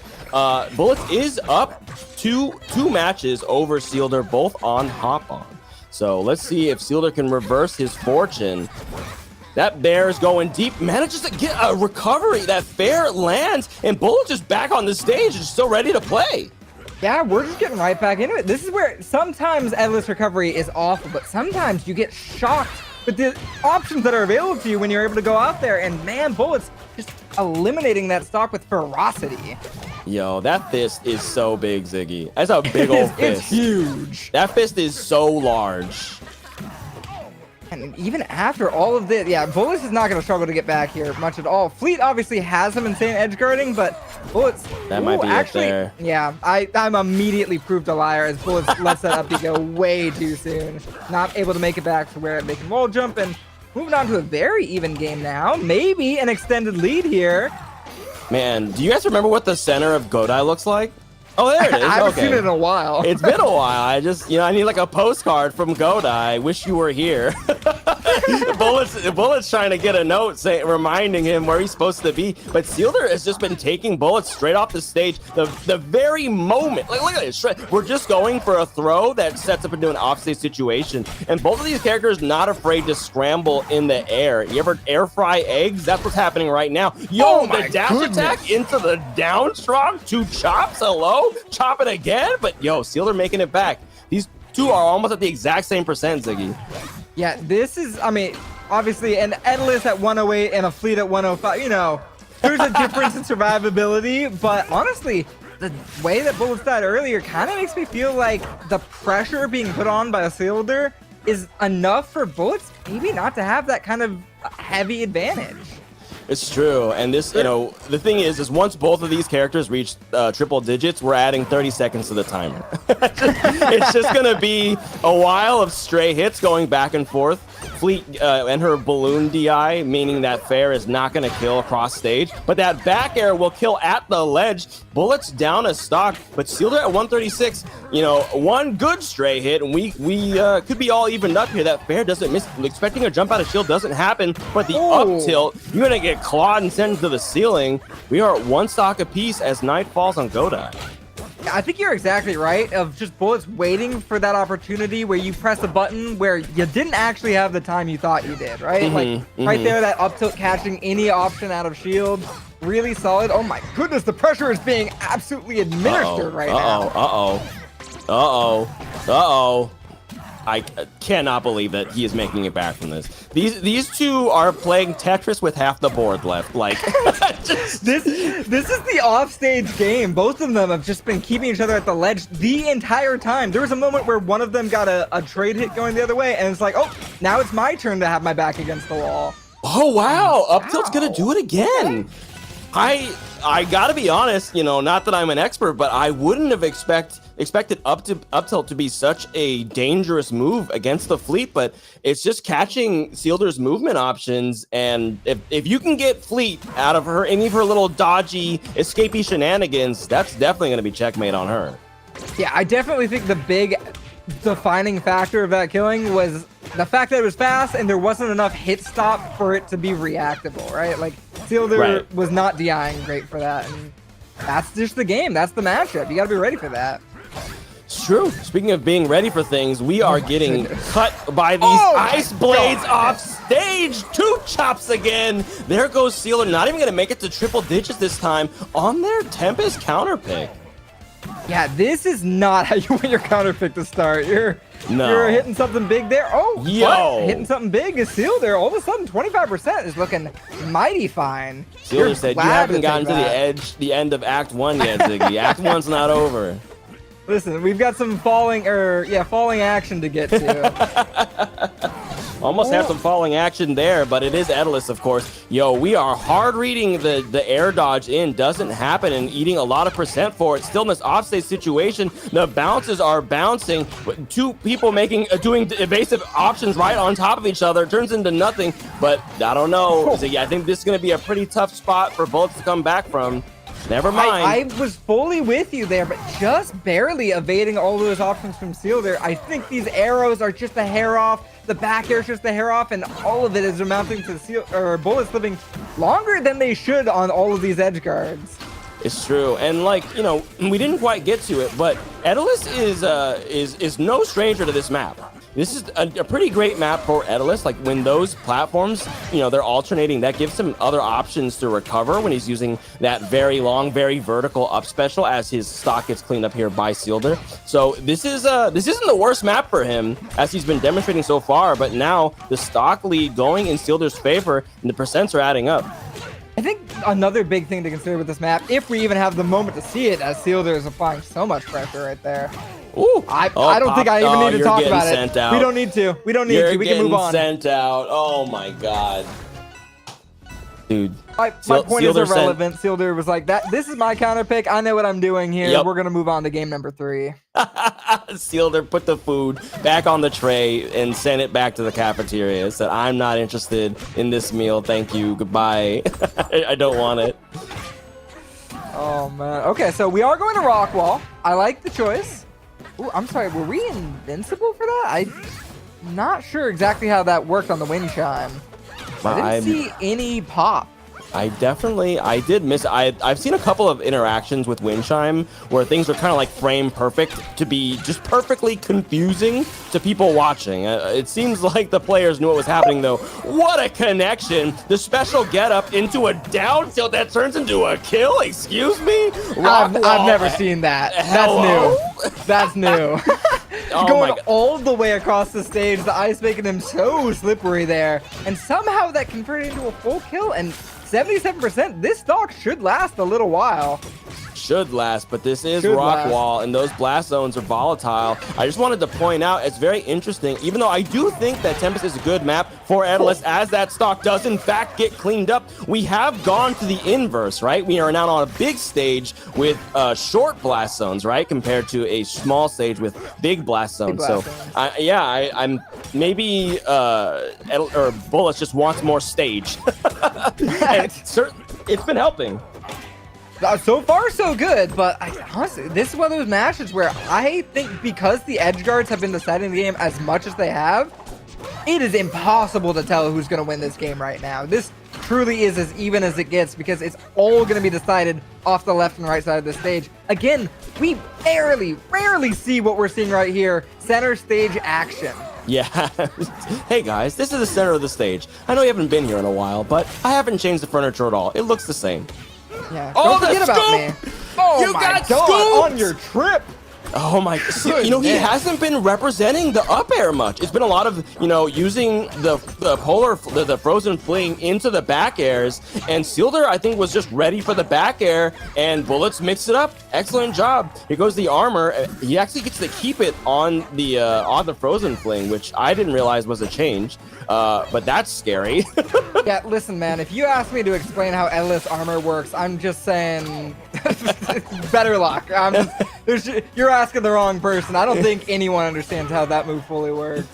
Yeah, it's definitely a mysterious move, often changed, but the stock, Bullets is on his last stock finally, but 73% on Seelder means this is definitely going to be a bit of a climb unless he can get sniped out of the air, though. The Hailstorm to chase the aerial option doesn't turn into a big combo. We are fully off stage right now. The scoop comes through. Scoop number 2, Electric Boogaloo. Is Seelder going to be able to make it back to stage? He does, man. Fleet does not worry about falling off the bottom of the stage.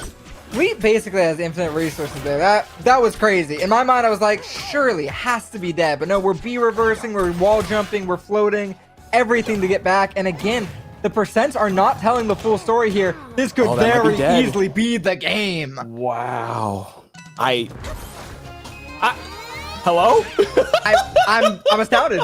This is the heaviest character in the game, right? Am I crazy? It doesn't matter. She's got that serving tray, and she'll put you on it and take you back to the kitchen. She's not interested in food that's not cooked correctly, or bare, I think, in general. But if we are do back. Not like it, I send it back. Yeah, I send it back.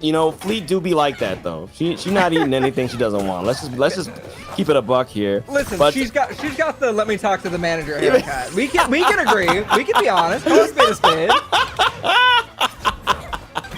Oh my god, could you imagine being the manager and like Fleet's voice comes out and she's just like taking you to task for your poorly run restaurant? Speaking of being taken to task though, while we're running a bit, Seelder is running this match, and this is Bullet's counter pick back on Rockwall, and he's getting destroyed. Oh my god, ping pong, up, down, left, right. You are absolutely not in control anymore. Seelder has full momentum, including with this up B, taken back to stage. Got a little bit of breathing room, but it might not last. It still feels fully like Seelder has momentum. It's going to transition into a whole nother stock. Todd, what are we looking at here? Well, I'm telling you, man, she's just juggling serving trays at this point, and Headless has not gotten to have his dinner. He's just seeing like, man, when do I get to eat this dang fox? We are going all the way out to the blast zone. This is literally where you are dying. Like, Bullets is dying in this exact spot over and over, but he keeps going. Why is he going to fight Seelder out there? What are you doing? Oh my Where are you going? Okay. Wait, okay, where's anybody going? Bullets gives it up. Hey, listen, wasn't a 3 stock. Let me just get this little wall jump up B. I survived long enough, okay? God, what was that? Here, let's try to get this camera back on. Maybe Seelder has put the life back into this thing. Yo, Please. that was incredible. Seelder was like, I have a game plan. I'm going to bring you my game plan. And Bullets was like, I'm going to go off stage. And Seelder like looks at the camera, turns the paper around, and it says, I'm going to go off stage, parentheses, Edalus. Like, Seelder said, he said you're going to do it. Bullets did it. And Seelder made him pay for it. I cannot believe... Okay, because I get it. I understand it. Your Rockwall can be really good for Edalus. Maybe you're like, it's a volatile stage. Totally. It could have gone the other way. He died all 3 times below 100%, right? Like, we can check the stats. I think he took less than 300% throughout that whole match. Yeah. That's great. It's fucking Edalus. Yeah. And Fleet only took 97 that game in particular. That's what I can see. Yeah. God, that's crazy. That's brutal. I mean, Seelder's got it like that. And I think that his confidence was bolstered early on. Like, we were, even when they were scrapping, like when things were looking much closer, it was becoming clear that Edalus only has so many options against Fleet. Once those down airs started coming off, or coming out, like just not necessarily trying to time them, Seelder was just shooting them off machine gun style. That was when Edalus like wasn't even making it back, you know. And because of the nerfs, Edalus goes like less and less distance after each frozen fling. So until he touches the stage. So every time he's mashing to get back, he's just limiting his own recovery. So I think Seelder just had him where he wanted him and took the games. I think you're hitting on a really important part there, especially because like we were talking about it, that final game, there was Bullets, obviously incredibly good player. Please stop trying to take the fight off stage. It is not where you're winning the matchup. That is not going to happen. And I'm seeing some people in Twitch chat saying it's a 7-3 matchup. I don't know what the matchup is. I can tell you it's at least not 50-50 when it's off stage. That was going a different direction. At least with Seelder. Man, Seelder was locked in. We were talking about like being a little bit off on that oh my gosh, what's the purple stage? Help me out, Todd. Tempest? I know you're the master. Oh yeah, Tempest 1. Yeah. That's the first the one, Tempest that we played, yeah. Yeah, we're just a little bit off and not at all off towards the end. That was excellent stuff. You were saying about chat, Bullets is in chat and said it's even. So there you have it. That's my goat. And that's my goat right there. And that's why Bullets is an incredible Edalus player. I don't think I've ever seen Edalus or Bullets lose on Hop On and then go in chat and complain. Every time, like if he does lose, he goes in chat and he's like, yeah, that was fair. Like every time he's like, yeah, that's chill, it's chill. I just keep working. And like, I mean, Edalus did get nerfed, and not only did he get nerfed, he got the nerf thing that happened to Edalus is what Seelder exploited. So that's good play to Seelder, right? And I'm sure, you know, as Bullets is saying in the chat, like that was the change that made it a harder matchup for Edalus. So that's what you do. That's what you do. You exploit the character's weakness, and if a character gets a little weaker in a patch, you exploit that. You take that to the bank. Absolutely.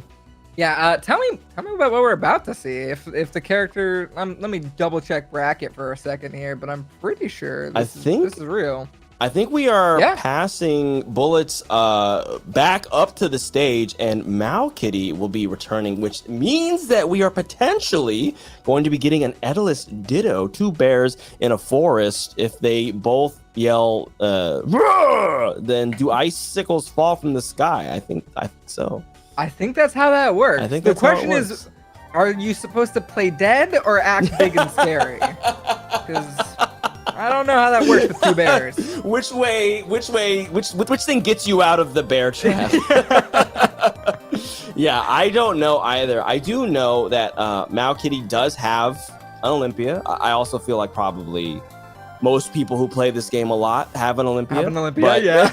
but he was rocking the Olympia for a while. I think for a couple of hop-ons. So we'll see. We'll see if it's going to be an Edalus Ditto. I do not know how Edalus players feel about the Ditto. It seems insane. I get an insane chaos vibe from the Ditto. I haven't seen it more than like a couple of times ever, so I would be excited to see it, but would also not be surprised if we end up seeing a secondary pulled out here, because I think a lot of people, you might be able to relate to this, don't like playing a Ditto. I don't like the Ditto at all. Never. You love the Ditto? I like Olympia Ditto is a different thing. Olympia Ditto is like the most fun that you can have in Rivals. I love Olympia Dittos. The thing about Olympia Dittos and why I don't like it is because the thing about it you're supposed to that you see a lot of in the Ditto is what I'm bad at the game. That's just the thing. To win the Ditto, Olympia Ditto, you have to do stuff I'm not good at, and so I don't like it. But I do think it's like really electric to watch. We are going to be having a bear Ditto here on stage, though. I am excited to see this Mao Kitty versus Bullets. I know we've had this matchup in the past, but now that we've been nerfed a little bit, who's going to come out on top? I love it. I love it. They're both jumping in with the exact same movement, exact same move, dropping down, throwing out that F tilt. So yeah, and also we're going to, I guess, the most balanced of all of the Ditto stages, right? We're just going battle like Hodojo. This is it. This is the stage. This is going to be what happened last time. Was there was a lot of battling in the actual blast zone where we literally couldn't see what was happening for a second there. But this time, contrasting to last game, Bullets is enjoying being on the stage today. Yeah, I actually saw some dash dancing for a second there. Ooh, what a catch! Little scoop to take that stock. Edalus, not able to just tank his own shenanigans. They will work on him as well. Yeah, we're using this is going to be an absolute scrapper. You can just already tell that they are going to be going at each other. Yeah. Definitely the backer out of shield, I think, is going to be really strong against those dash attack approaches, especially if you are looking for that immediate dare follow-up or the nair follow-up. So we'll see. Mao Kitty was bringing that out a little bit as they are coming back to stage. You're getting yoinked. There goes the hailstorm. We are playing to punch the bear off the stage, but Bullets doesn't pull the trigger, and Mao Kitty makes it back to stage. Yeah, just a little bit of trickery right there. Just going a little bit below the ledge, a little mix-up. Yeah. It was, I think, just enough for Bullets had a second guess whether or not, like, should I be covering this area or should I be going for the safer option? And I think ended up leading the Bullets not surviving. That's it. Yeah, absolutely. But yo, a quick 70% from Mao Kitty. That's a great way to come back. You did get dumpstered for your effort, but 70% on Bullets means, like we just saw Kitty make that comeback right there. So if he can do it again, we might be in a good spot to even things out going into the ends of this set or this game. It's really, I do think there are not a lot of characters in Rivals that I would consider to have an overly centralized kit. Edalus, I think, is one of those characters, though. My goodness, that was very pretty. I love off the wall bounce catching him. Like, you missed that, you're gone, buddy. Like, I'm ready with open arms for you. To your point, like, maybe up air is over centralizing as a kill move, but it's kind of the best kill move in the game. Oh, dude, like, it's so cool. It's just you just put him in the trash. You put him in the trash. All right, so we'll be going on to Merchant Point. At this point, it's a Ditto, so whatever stage you go to, that's pure comfort, baby. That's just what you want. Absolutely. I love the bears, at the ledge, just sort of like trying to lightly tap each other as they're using their fling recoveries. They're just like a little bit of down to just a little paw, couple percent here and there. Because, like, don't get me wrong, I'm sure that those claws would hurt, but they don't look like they would hurt that bad. It kind of looks like a little bit of a tickle. You're like, ooh, just kind of, it's like play. It's like Tickle Me Elmo, Yeah, they're just having fun together. We're just having a little bit of fun. We love it. We love a friendly bracket. Oh, wow. We spent the air dodge. We're spending a lot of resources, but we do make it back. Both players at about 130% here. It's time for the hammers to start coming out. Speaking of, the glacial lands and Bullets is all armored up. is he gonna be able to use it to take that stock? Wow, he could have tried to tank that with the down strong, but didn't. So we are in fact playing some version of neutral at the moment. Yeah, they're center stage control. They're battling for it. It's crazy. I'm not used to seeing it. And of course, there's we the are other double hammer armored out. up now. We There's were just the waiting armor. for opportunity. The up smash coming a little too late there. A little hard to react to, perhaps. The DBZ? I no. wanted both bears to die. Oh, there it is. Both bears dying to bear. That's poetry. That's cinema. It really is. Yeah, it's just the whole forest at that point. My gosh. Getting caboodle. Man, it's just so fun watching them slide around because like it looks silly, but you know that these are like the best controlled Ediluses you've ever seen. They are doing such an excellent job at like Edilus's version of scrapping. Oh, there we go. The parry on the hailstorm again. Not immune to his own tricks. Oh, the frozen fling goes for the spike, but doesn't quite get the kill. So Malkity gets the fight back. Percent's almost even here. The coast to coast happening a lot off of these back airs. No follow-ups on the fairs. The fists aren't connecting. The hailstorms are though. The spike's not to follow it up though. We are just getting so close, but no one is able to quite finish the stock. Oh, and we're using that down bit to get down. Also getting a little bit of that shockwave effect. This is interesting. I do feel like both of them are trying to play for, just that stray hit, right? Like, once you get to that percent, you're like, all right, forward air would be huge here. If I can get a dash attack into something, that would be awesome. But, man, Bullet's consistently finishing off stocks with this up air. He's doing a great job of pressuring Malkity into the corner when he still has the invuln, and then it's the same thing. Just hit the down tilt, and once you get that pop-up, Malkity's DIing in, I think maybe to avoid the fair, or even just dying to F-tilt at that point. Yeah. So it's a pretty good way to clean the stock up. But if Malkity starts making adaptations there, then that could spell danger for Bullets later on in the set. You're definitely on to something with DIing more for survival, but that leading to that up air, kind of a huge factor. I'm curious if DIing out is smart, because like when you see that one situation, like maybe that's a smart idea, but we might see some early stocks. What is going on? He went for the fastball nair double jump up air scam, which is a classic Edilus scam. It's like saying three card Mickey on the street if it's the, I don't know, 70s. You go down, you get him in that little light hit pause, and then immediately follow up with the up air, but timing wasn't quite there, and Edilus was able to, I say Edilus, Malkity was able to escape, and then we had already spent our wall jump and our frozen fling, so we flung ourselves to death. I like what Delta's saying in chat. He was too silly. When you start looking at it that way, you're like, silly Bullets just doing his little thing.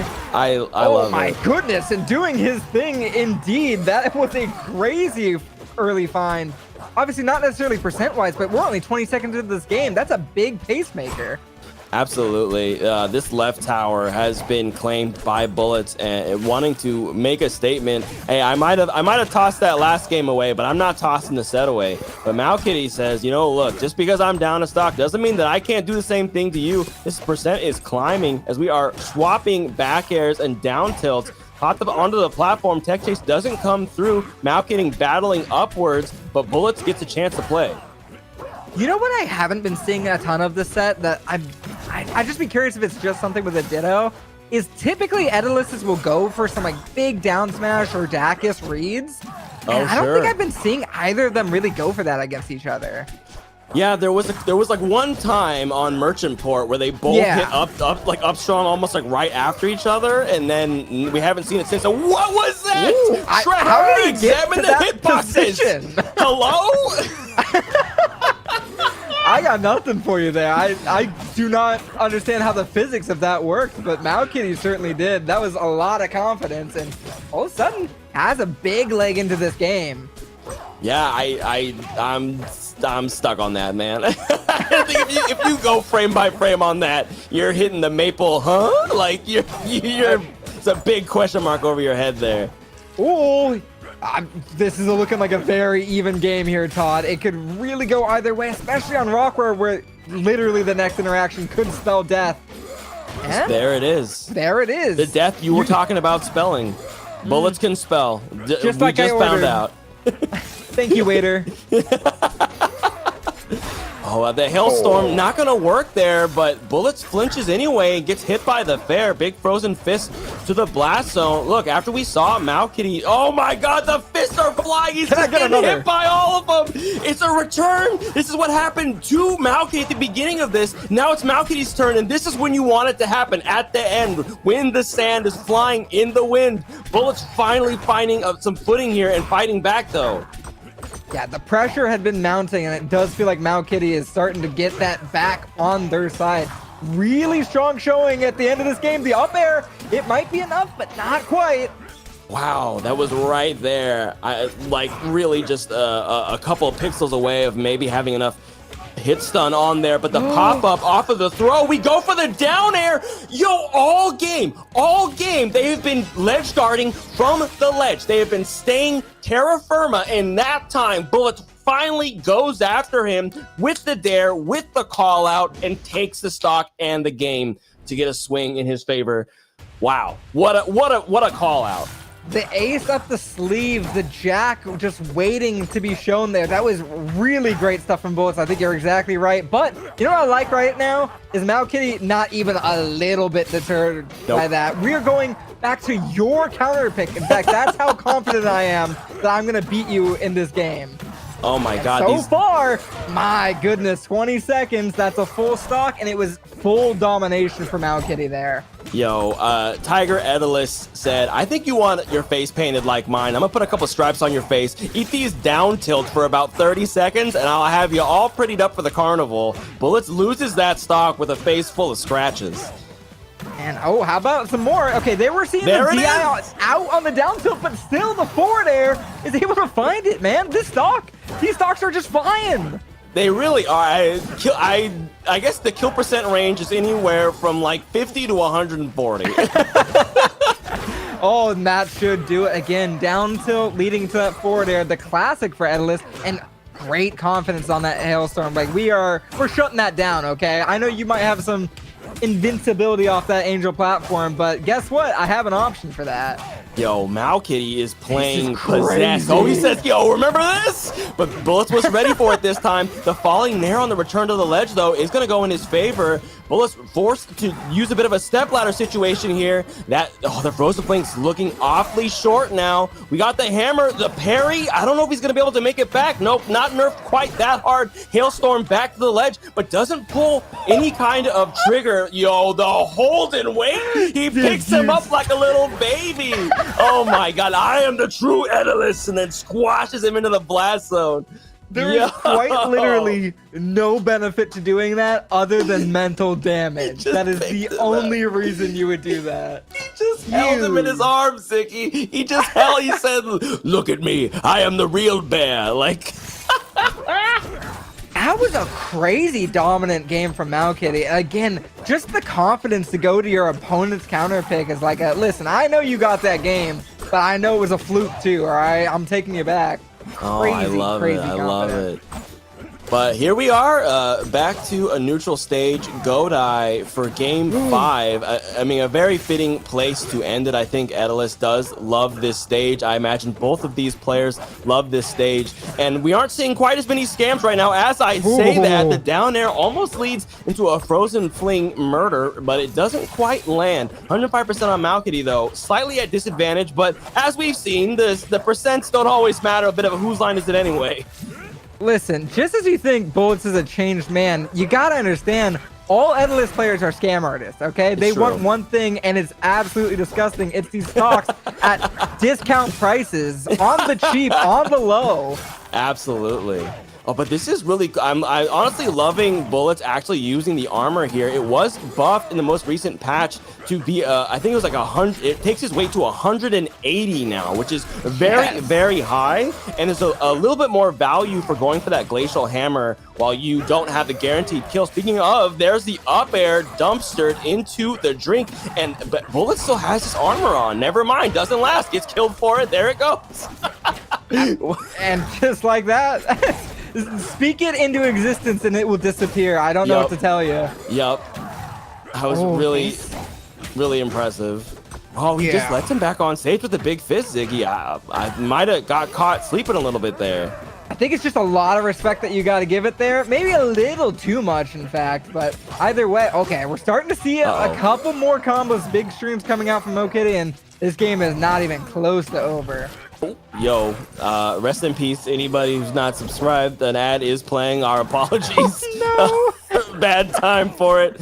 But yo, blame Twitch and their policies. It's absolutely. different. Yeah, the hailstorm parry comes in. The big fist from downtown, and Bullets is going to bring MoKitty to his last stock. But at 120%, we've seen that is very easy for you to lose your stock. The up strong, two hammers collide. We are at 0%. Darkness has fallen. The volcano is erupting, and both of these players are going for broke. I am so thrilled to be seeing that. It was what I was talking about earlier. We weren't seeing any big read attempts on either side, and all of a sudden MoKitty's like, I need something big to get back into this, make sure I still have a fighting chance. Up smash comes out, but we're still at this ledge, and that's where Bullets has been really effective against MoKitty. It's true, but this time MoKitty, he dipped really, really low. There's the scam. He caught him trying not to go to the ledge. This was another call out. Bullets has been using that just below the ledge wall jump to adjust his recovery timing, and MoKitty picked this exact opportunity to call it out. Instant scam, dunked into the dumpster. You're looking half trash. Head, his little legs popped out of the dumpster. Just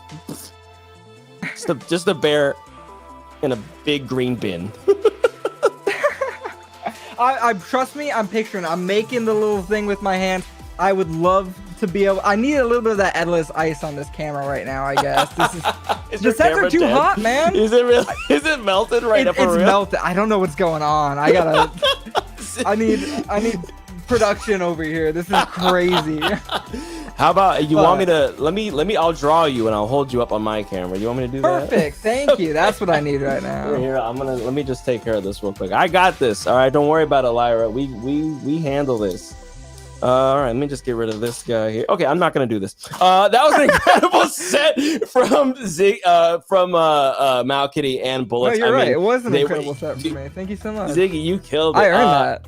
Those two were playing. I mean, it honestly felt like the bare equivalent of like those Hong Kong martial arts movies where they're fighting real close, like uncomfortably close, just right next to each other, calling out every little movement. I mean, nobody camped anybody ever. It was just in your face, endless action for 15 minutes. I mean, that was an incredible set. What else can you ask for? What else can you ask for? Like, truly, that's exactly what we want to see here, and it was great. No complaints other than my camera is still gone, and I wish so badly it wasn't. That's the only thing I can complain about, is that the camera has in fact left the stage. But speaking of the stage, let's check in on the losers round as we are about to load into winners finals here. As we saw, obviously, MoKitty was there in losers quarters after defeating Potatoes in their losers round 1 of top 8. Sawstep on the other side of the bracket, taking it 3-0 over Muster. So Lox not quite doing it. The Lox meta hasn't quite started. Fleet still doing just fine. Speaking of, their match just finished. Sawstep taking it 3-1 over Outcast, who, according to StartGG, at some point went Forsburn. So my guy really does not like the Crag Fleet matchup, and I cannot blame him. It seems really tough. But Capel, Seelder, Claren, Fleet, a match as old as time. Let's get it. Let's get it. And we're getting right into it here on Godai Delta. The classic. This is what happened? The hell? What happened? I think we just saw a ledge hog at 10%. That was it. 10 seconds in, the stock is gone. Someone in chat said Seelder DM me to watch this. Was that what Seelder wanted you to watch? That was some shenanigans. I don't even know. Anyway, so Godai Delta, Claren versus Fleet. Capel dancing on the shield there. Down tilt, Nair, not getting the full tipper on that last hit means you're not going to get sent out at full full power. The NFZ at the ledge. Capo was saying at Split News, I was talking about this. He's been working on incorporating more NFC into his gameplay. So I think that was that working there. Didn't quite turn into a kill, but at 105%, Fleet's bleeding. Definitely. This is not how you want to set the start ever, right? Like obviously No. 10% like dying is awful, but the fact that you like have let it also transition into this huge lead for Capo, like we have not been able to reset the momentum. That's just really tough. Yeah, it is a tough situation. There it is, the Oh. critical hit. Yo, we got them stacks, paying for them fancy graphics. You love to see it. And this is why you support your streamers using Matcherino and other things available. All right, we're shelling out for y'all. It's absolutely true. Capo getting wall bounce though. Is he gonna make it back? No, not this time. I'm about to say, Claren needs to die there. I think everybody can head nod and agree. That needed to happen. Capo with 2 stocks, but a full stock lead. I mean, unless he tosses it away there. Okay, all right, makes it back. We are throwing out down tilt. Seelder is eating a lot of damage right now.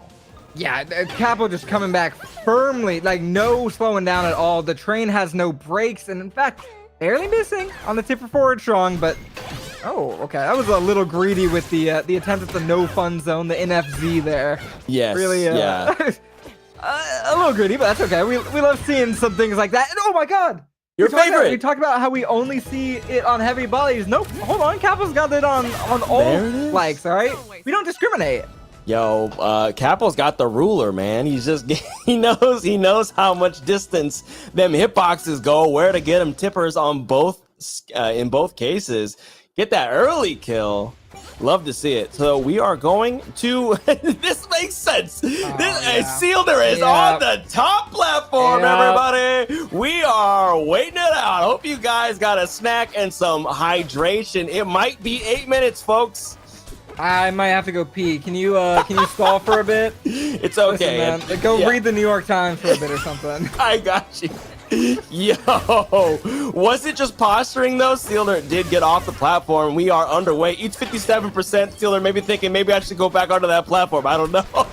I do legitimately think you're right. It was posturing. Like we're just gonna show that hey, I can do this. We can camp it out. We can wait. It's a little fun in games, but honestly, the moment the interactions start, we're not really seeing the reserved spacing that you would need for this to be an effective in that way. And so far, Capo is not really slowed down. It's true, yo. The no fun zones. Claren is not interested in fun. I don't know if you guys have played against Claren, but it's kind of her whole thing. No one gets to have fun, just the Claren. I honestly, I love to see it, especially in this matchup. You know, there was a lot of conversation early on about it being a really rough matchup for Fleet, partially because that no fun zone does invalidate quite a big portion of her moveset, but I feel like I wasn't really seeing that much of the NFC from players. That time, I think that Seelder was expecting either a parry or the NFC to come out and called out that timing. That's going to be a way for Seelder to adapt there and actually does take that stock ahead of time. Back to the top platform we go, Ziggy. Yeah, this is the kind of like once you have the lead secured, right? Like all of a sudden now you have to come get me. We're going to make this count. And yeah, we're keeping center stage and using our range options for sure. All right, this is kind of what we need to see. I do think it's interesting that you bring up the NFC not being used as much by Clarence, because I agree. Which is funny because a lot of people were like, "Oh, Fleet actually can't win this matchup because NFC early in the game," and you're like, "Well, that's obviously extreme, but." Man, oh my god, maybe I'm wrong. Maybe I'm wrong. Maybe it does determine the matchup. I mean, for me, that's an innovation. I've never seen anyone use the energy field into F strong. I've never seen that before, so I'm excited to see all of this NFZ coming out, getting big damage. Yo, the up tilt, we are getting these follow-ups. They did nerf that move. I don't know if you could tell. The wind chime does go off and Seelder gets the parry, but it's still Capo's turn to play. Yeah, I'm still squinting. I'm looking for the nerf. I'm sure it's there. For sure. I do want to point out, just for a second, Seelder immediately came down from the Angel platform and shot a side B into the no fun zone. Yeah. Like, full autopilot, like, oh, I come down from platform, I shoot this thing, and it was like, well, Yup. Can't do that, but okay. Back to the moment. Capel all of a sudden starting to bring this back. Yeah, Seelder has had all of his offstage DI very on point. Oh, there we go. Yeah, so he is very deliberately just tanking these wind chimes and then using them against Seelder. There it is again. Yo, he has just got this spacing on point. Seelder having a bit of a think in his invulnerability. We are standing on the platform again, folks. We are standing. We are being resolute, vigilant. Oh my gosh. All right, back onto the stage. We're actually playing the game. Just a little bit of neutral. Those nairs coming out. We are holding down. You're taking extra percent on those. You got to be careful. But Capel starting to swing back. A little bit of percent off stage situation, but Seelder is still in control. Yeah, I do think the fair range is exactly where Capel wants to be keeping Seelder right now. Like, you don't want to allow too much because obviously Fleet thrives with a little bit of space, or a good bit of space, but is ideal in these kind of offstage juggle situations. I'm seeing a lot of swatting from Capel, and it's working pretty well so far. Yeah. Trying to get... This is a scary situation, scary percent to be at, because we know in just a few more percent, you're going to be outside of some of these kill confirm ranges, but right now you're in the danger zone. Absolutely. And even, you know, Fleet is the stray hit master, a nair, a back air, an up air. I mean, maybe not quite on this stage unless you DI it out with a DI mix or something like that, but she is always scary once you're in that 100 to 120% range. Like, that's definitely it's a scary place to play even as Claren, but they are at even percent. Seelder getting sent off stage. The jet stream shot comes in. NFC right after it. And the down strong is going to take it again. That sword's real sharp, Ziggy. He got those tippers on point. Yeah, we've been talking about the tipper. That one, I just watched the replay to make sure, wasn't even a tipper. That was just straight up down strong. Oh, really? A sour one. I know they did buff it, but... Oh, wow. Yeah, that could have been making the difference. Also, earlier... because we've been seeing the tipper back air into down strong. I saw Capel convert tipper nair into turnaround back strong or down strong. That's insane. Who else is doing that, man? I'm not seeing it. I nobody else. I think Capel is out here trying to make a name for himself, and you love to absolutely see it. Seelder playing like he's not a fan. Which I also love to see. We are going to the top platform, and then we are shooting the cat. The bow is coming out, and we are shooting this whatever jaguar, whatever it is, whatever she is. Yeah, there's more hate. There's more like vileness in the shots that we're seeing now. I can't tell you anything other than that's the vibe, right? We're looking at the screen.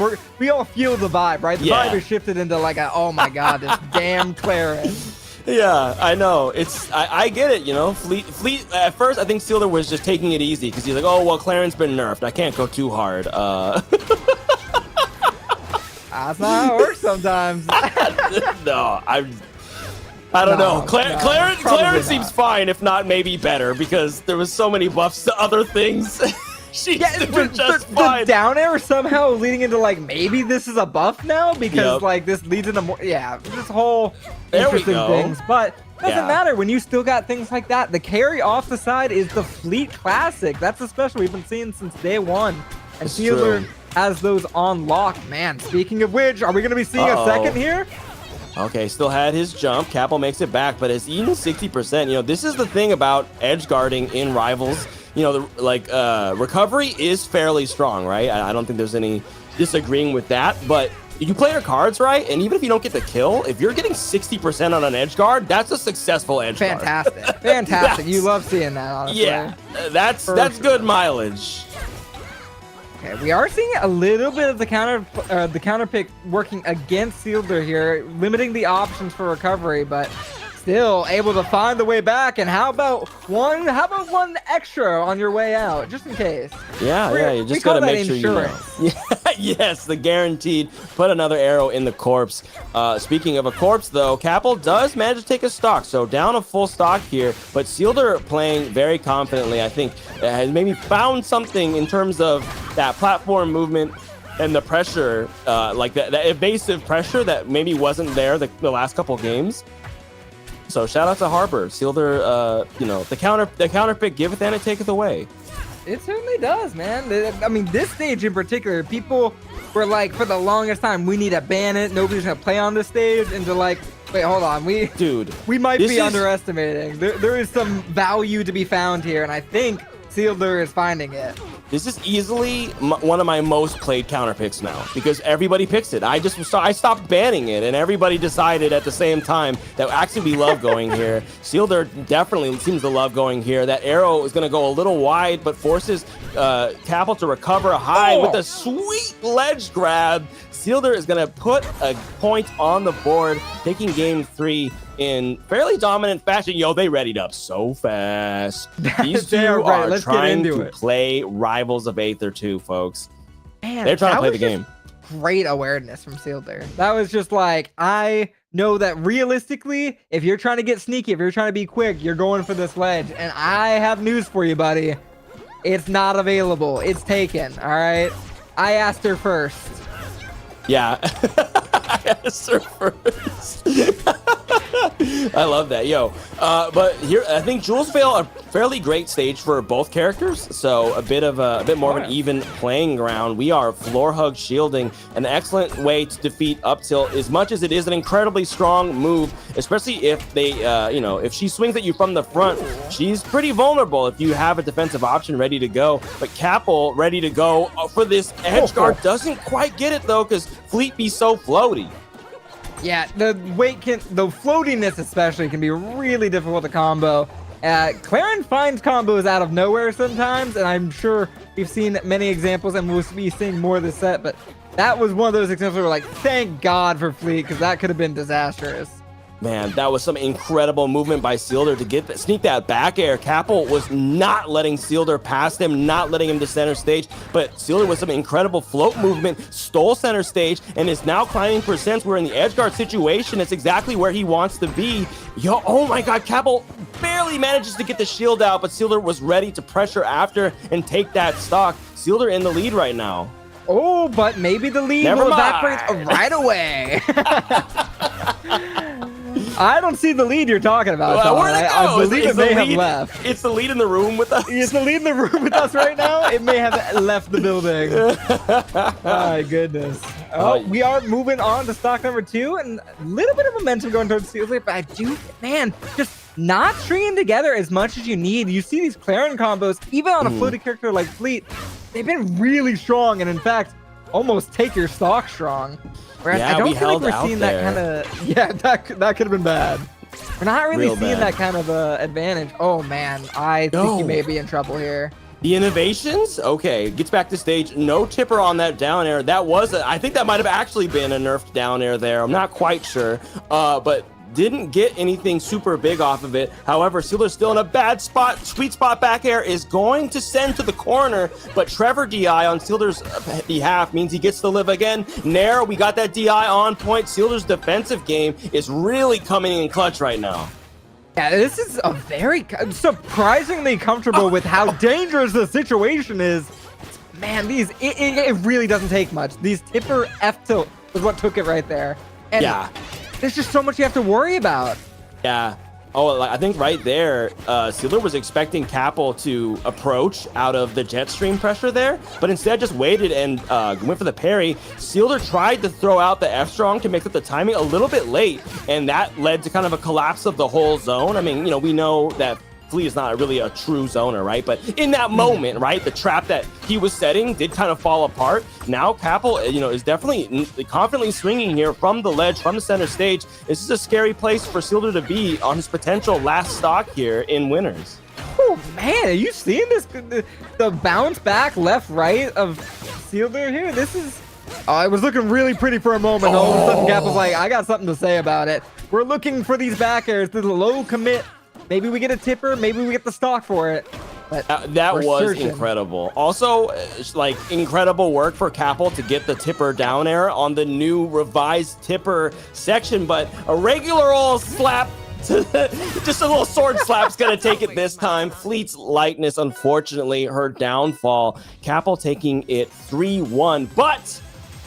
I mean, what a moment for Capel. Grand Finals. I believe this is his first Grands from winners. This might be his first Grands on Hop On period. So huge shouts to him. But Seelder is not dead yet. He will be dropping to losers final. I do not envy whoever is going to run into that guy. My dude is going to stand on the top platform and say, I will go here if I have to. We're trying so desperately to get this camera back on, folks. I need your energy in chat right now. I need people spamming it. We need, sorry. But yes, honestly, Capel just like, I saw the seating and I saw the title of the stream today and I said, weird that they didn't include Capel in there. Okay, Yeah. Unironically, I was like, I feel like Capel is like, he's just kind of the guy. He's been on a crazy big upswing lately, and he is a force to be reckoned with. He really is. He's one of those players, I think, just having been around the scene for a very long time, I think that he's gotten past, as someone who's currently going through it, that section of playing the game, especially this game, where you fight the game, right? Capel doesn't fight the game.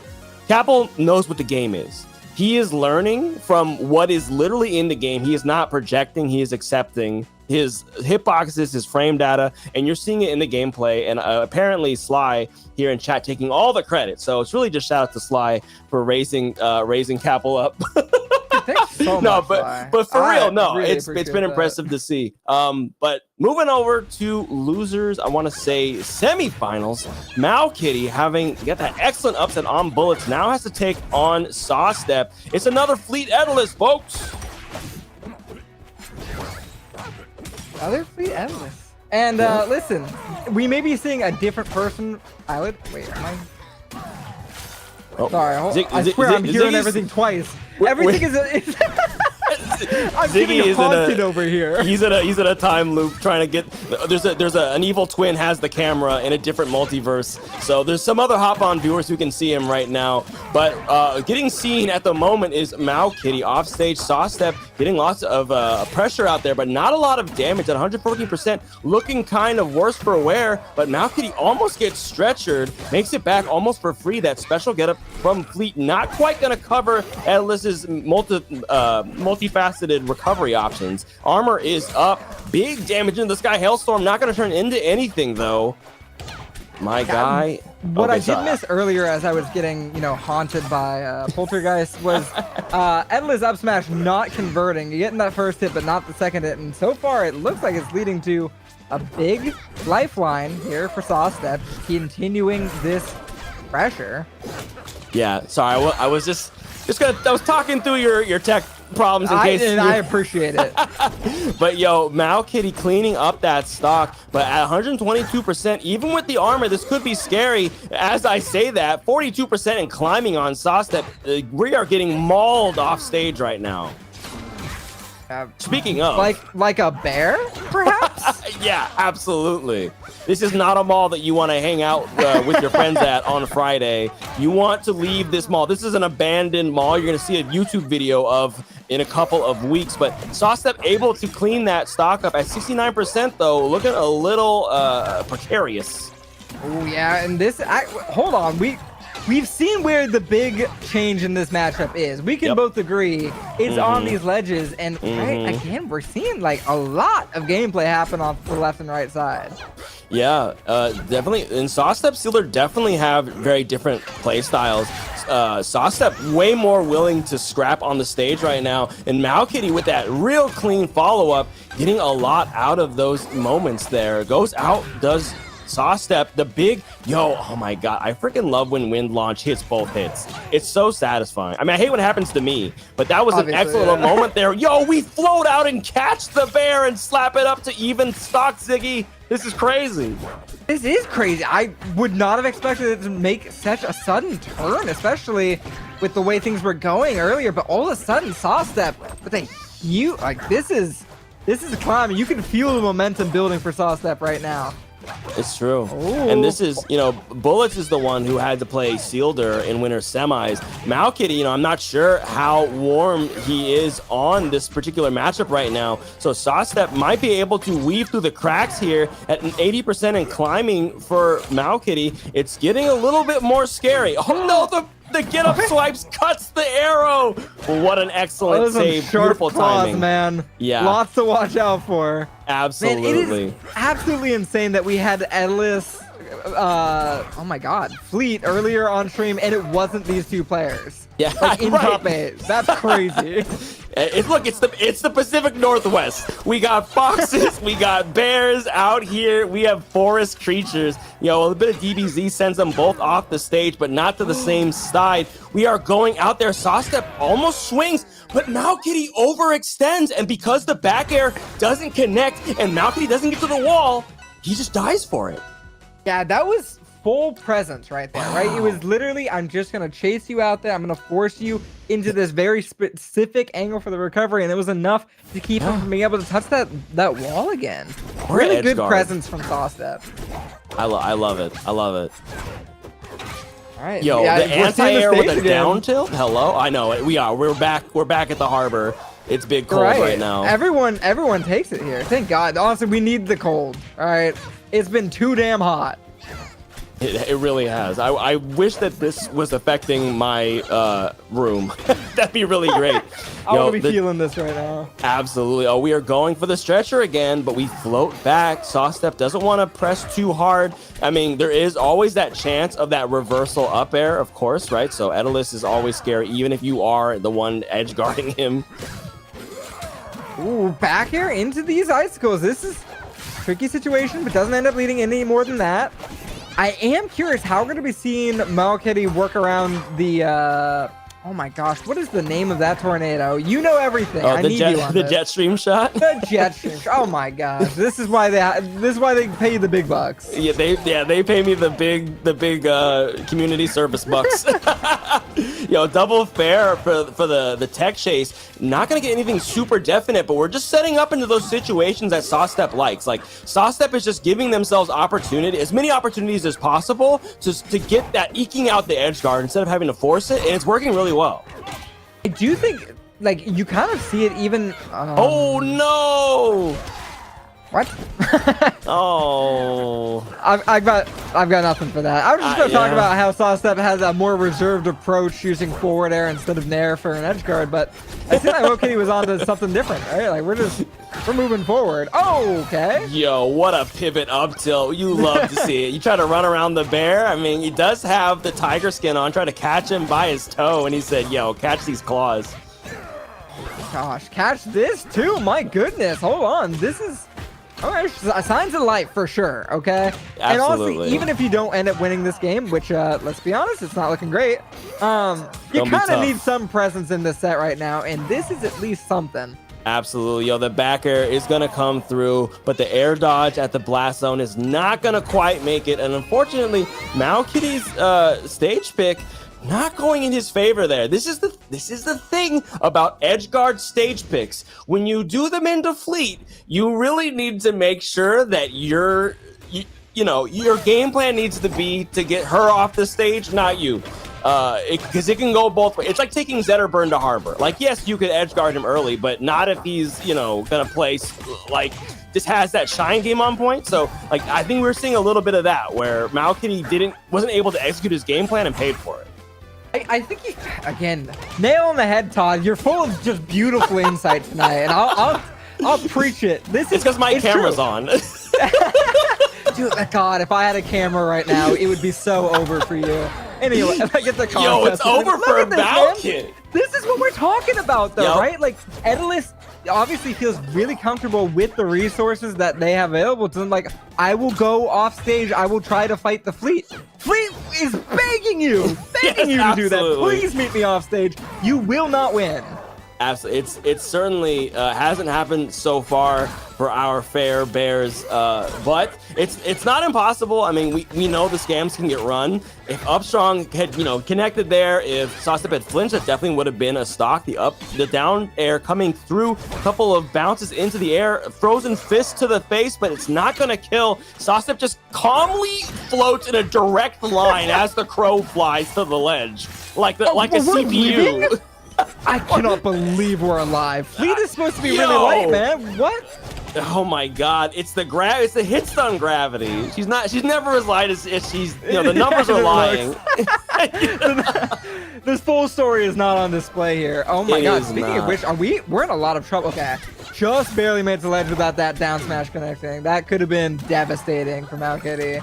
You can't be giving away anything for free right now. You really can't, but good on Malkitty knowing his grab box, because as that stock gets taken, Edalus, like, you really have to know your grab box. You have to know how far you can drift away from the stage and still sneak a cheeky ledge grab under a charge down strong like that. So even though the stock got taken, it definitely Malkitty's still playing his game, right? So if he can just get out of this ledge loop, my guy, he's playing Street Fighter 6. You're just getting thrown at the corner. The down air comes through the back air off the wall. We still got plenty of frozen fling juice though. We are making it back to the stage. Get up attack's gonna land. I don't know, Ziggy. I don't know how Malkitty makes it back out of this one. Backdash, please, Malkitty, backdash. It works. You get 2 frames. It's not working. We're just trapped in the corner for so much of this game. It is just cycle after cycle at that ledge. That's tough. It's tough, Todd. What do you do? I genuinely do not know. I think I just saw Malkitty leave. Oh yeah, Malkitty up in Skip Town. My guy is I understand. I think that must have been really frustrating, because like being cornered by Fleet in this game is so brutal. Todd, I hate to stop you. I looked over at the stream and I believe they have solved the problem of me not having a camera. I love that. I love that we're getting creative here. And that's how I'm looking at this camera the whole time. I just want you to know that. That's me. I want you to know I would never put you in B tier, homie. I would never do you like that. Thank you. I appreciate that. This is ridiculous. I'm at least A, okay? At minimum. Let's be real, okay? Absolutely. No, obviously not. Absolutely.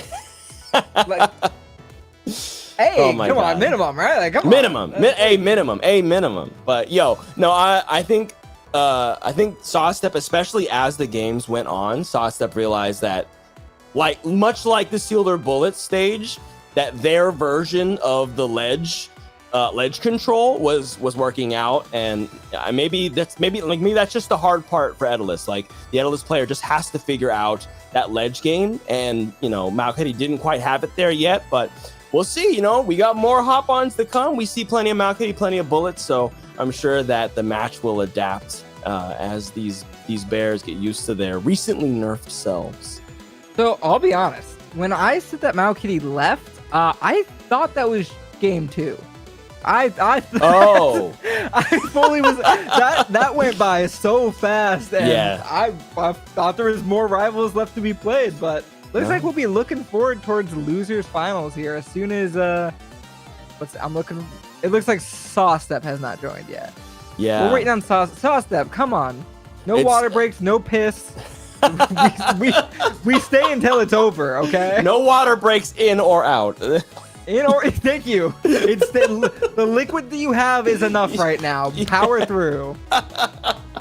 But no, I mean this is such a P&W bracket though. Like, for real, all we have are Clarence, Fleets, and Bears and Loxes. Like, that's all we've got. There was one Crag. We had one Crag in there, and everyone else has been Fleets all day. Fleets and Edalises all day. How we need hunters? Like, what is going on That's here? Capel. It's an infestation, right? I guess it is. It's Capel. But Capel's fighting got the way that, through. it's like how they when we have like an overpopulation of deer, we like let the wolves into Yellowstone. Yeah. You're right. This is it. It's Capel is the wolf in Yellowstone. Mm-hmm. Nailed it. And just wait, hold on. Let's look at Capel's games this tournament. Capel did lose one game to Mo Kitty earlier. Yeah. One to Seelder, one to Outcast, and then Capel's I'll take one game for information, please, and then we're moving forward, I guess. That's crazy.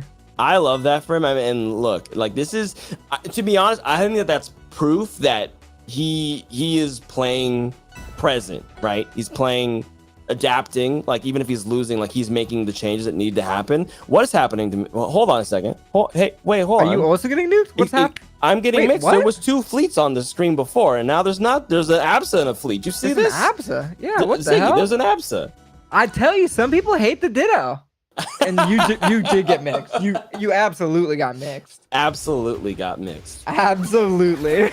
Well, I love to see it. Sawstep has been working on an ABSA, so let's see if the fruit of that labor can be delicious or if it will go rotten this time. Those definitely out of shield game is on point. Wave dash up till we are absolute. Okay, I think the ABSA's ready to go, Ziggy. I think it's ready. For just a moment, I was like, I don't know about this. And then all of a sudden, I was like, hold on. It's there. It's there. Dude, Yep. You see Anthus last weekend? I know Sawstep did. Oh, my. Hey, I think we all did. America, we were watching, okay? We were watching. Everyone was looking at their screens. Incredible stuff. And I do think ABSA has some things, as long as I'm really curious if Sawstep is the type of player that has those online. And so far, it's looking promising. Yo, we are down tilting at the ledge. We're not quite getting those sweet spots, though.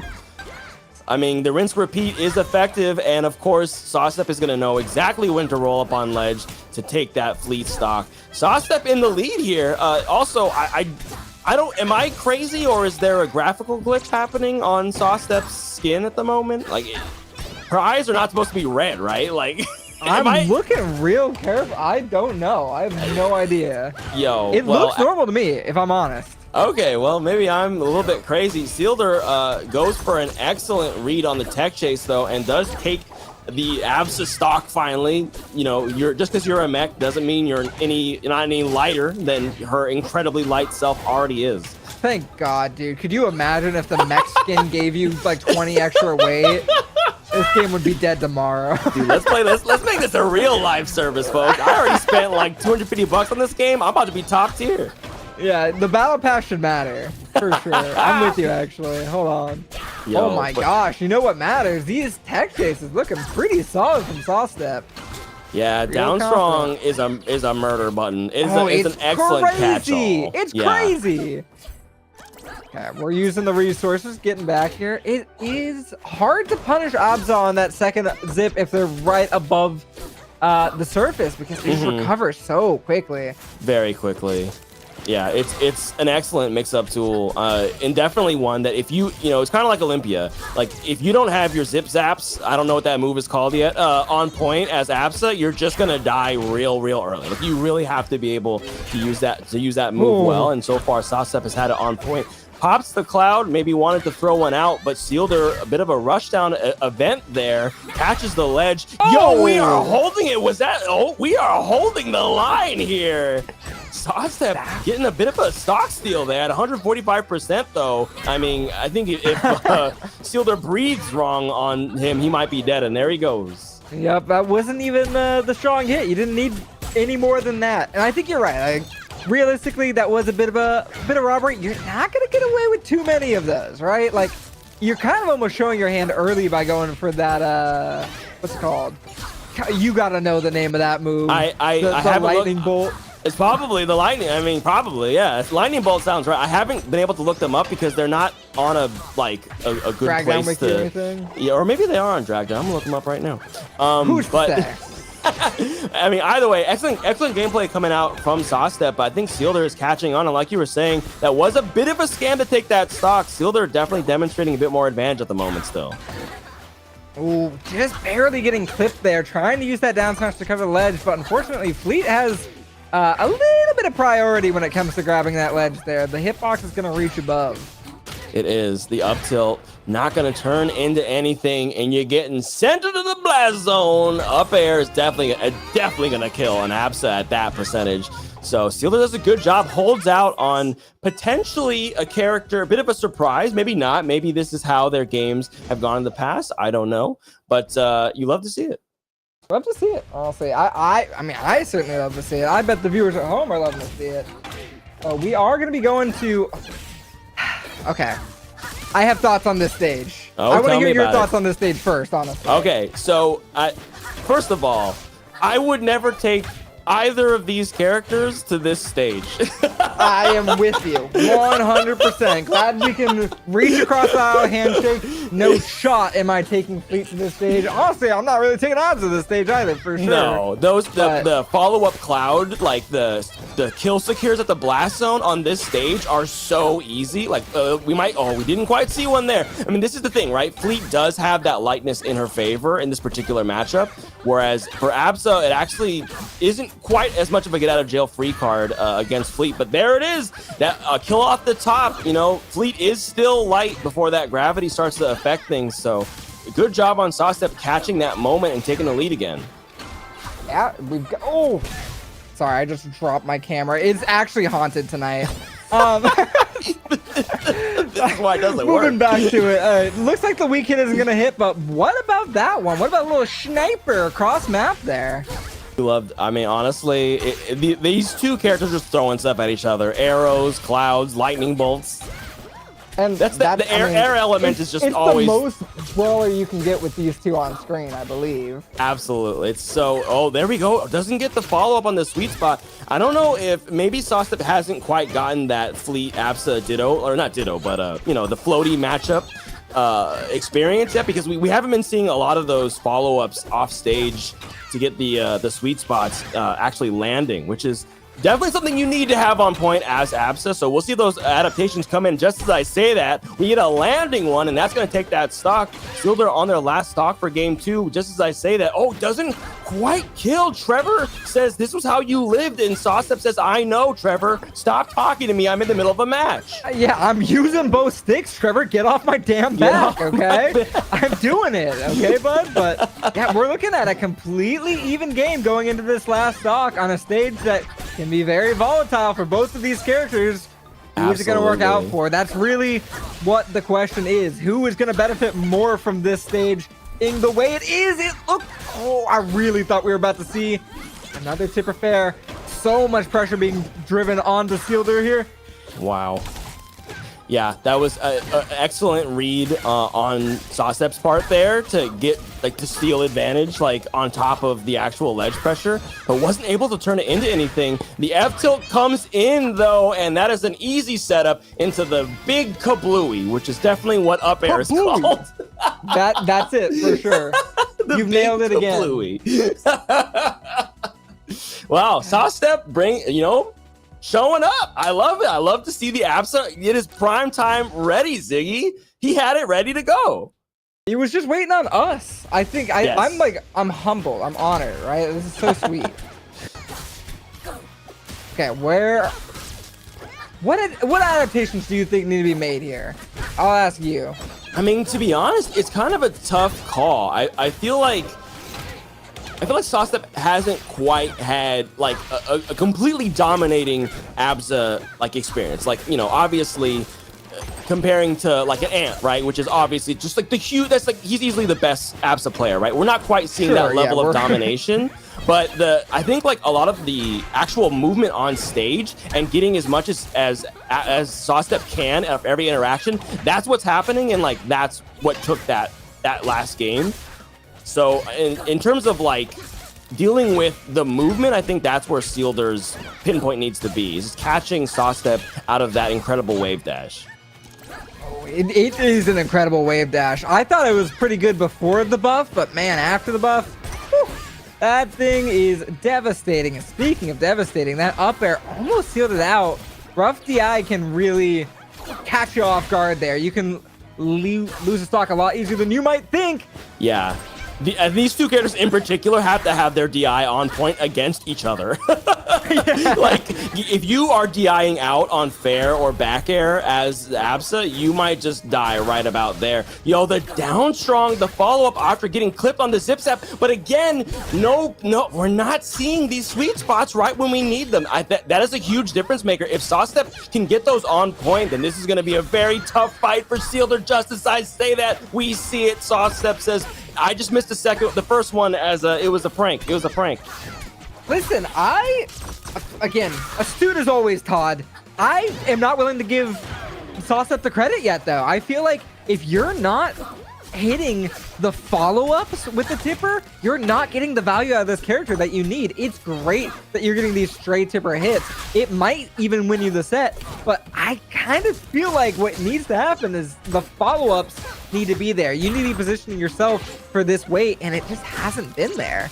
It's true. I do think that Sawstep's excellent movement is what is giving them the advantage still in this matchup. And Seelder's definitely swinging, but I'm looking forward to seeing some more adaptations. That defensive play style can definitely work against a character like Absa, who can sometimes struggle to get characters off stage. I mean, look, we're fighting back right now. Not too much percent between them, but that a bit of a trade. This is the thing about Cloud. Unlike a lot of articles in this game, if you hit Absa while she's throwing Cloud, that Cloud gets to stay. It still gets to hit you, and the trade can come through to prevent any kind of approach. Parry on the Jetstream shot. Cloud to the ledge. No follow-up. But the grab comes up instead. The F-Strong misses. Oh, we are just swinging in neutral, folks.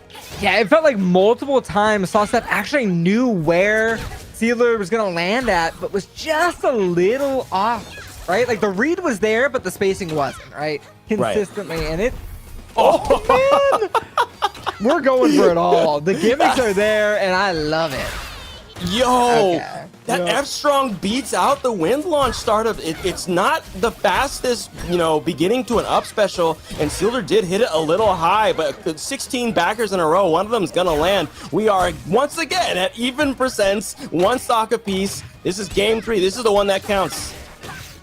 100%. This is real. Like, you kind of need either player would benefit so much from this, right? Like getting this one, forcing your opponent to have to counterpick again, losing that momentum would be huge. Obviously, you cannot lose on your counterpick either. Like this is everything. And right now, it looks like it's Sawstep's to take. Well, the up air not gonna make it. And again, the floaty fight, a bit of that physics action. Bill Nye said you got to do your math a little bit better. We are throwing F-Strongs from the ledge. Bad DI almost ends Sawstep's stock there at 108%. A lot of Fleet things will do it at this point, and Fleet is the stray hit master. Can Sawstep hold it down and settle something? No, he cannot. Seelder lands the Trevor Bear and cleans up game 3 on his counter pick. Says, yo, don't trip. This was my choice. I knew I was going to take it in the end. God, is everything the Trevor blank? I feel like Trevor's getting so much credit for so many things. There's two things. Oh, is that a reverse? Yes, reverse hits. Those are Trevor hits. And then if you could have lived but you died, then you didn't have Trevor DI.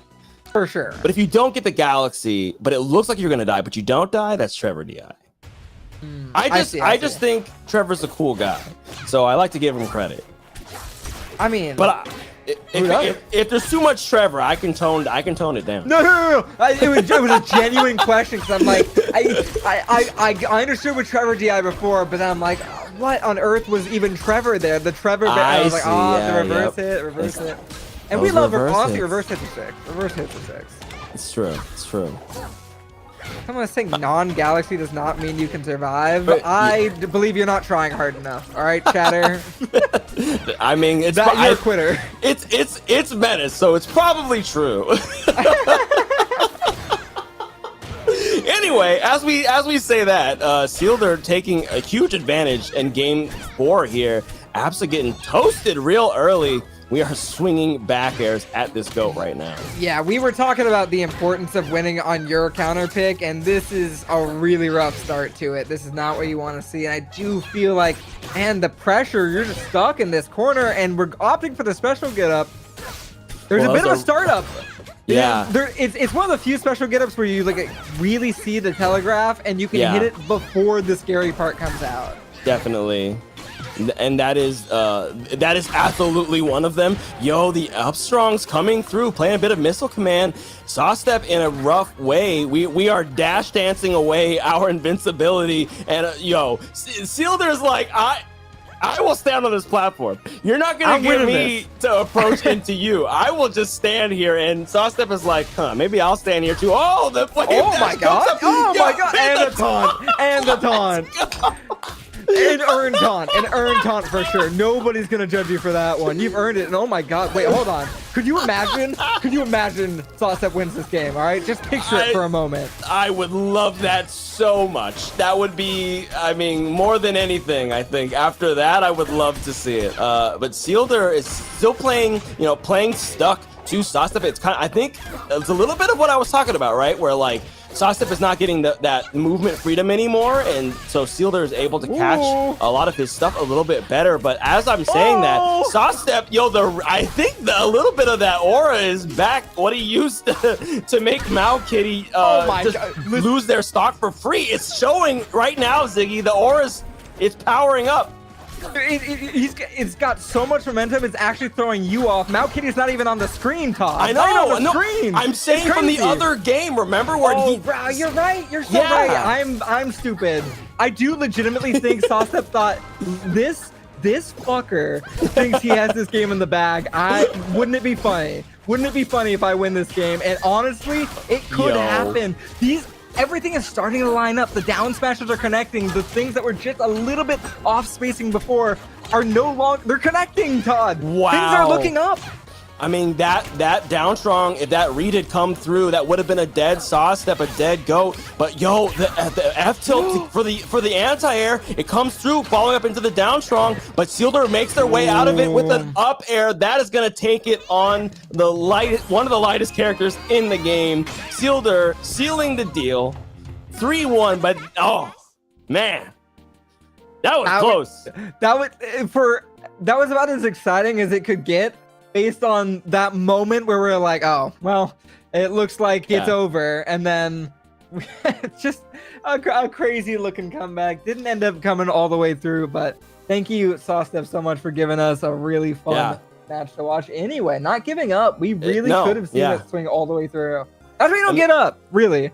No, I honestly, super impressive, especially like, I just, anytime that you do like a straight up anime, like, I'm not gonna lose this fight, like, just like actually stood at the edge of the stage, and Seelder was like you're not gonna get me. Like, it was just the most, like, they just stared each other down, and then like it was like a quick draw, and suddenly wave dash up tilt up air. I mean, you lost, but you won.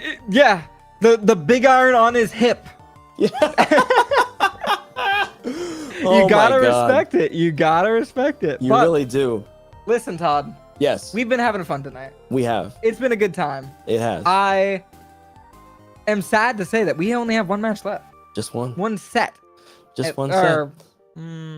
Well, potentially. Potentially two. Potentially two sets. Potentially two sets. Real quick, before we do get into the reprisal, Seelder versus Capel, I do need to shout out the Matcherino folks. We do have free codes for you guys to claim. You can just check out !Matcherino in the chat, follow the link, sign in, claim a code. It's free. You don't have to sign up for anything in particular. You just have to be logged in. That's it. And it gives free money for our players. Top cut, folks. Add to the pot. It's free money. It's from Matcherino. It costs you nothing. It gets them money.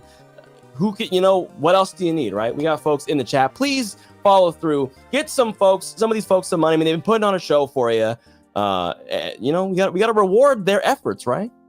All right, Todd, I must have missed the price. How much was that to support our stream? $3.99.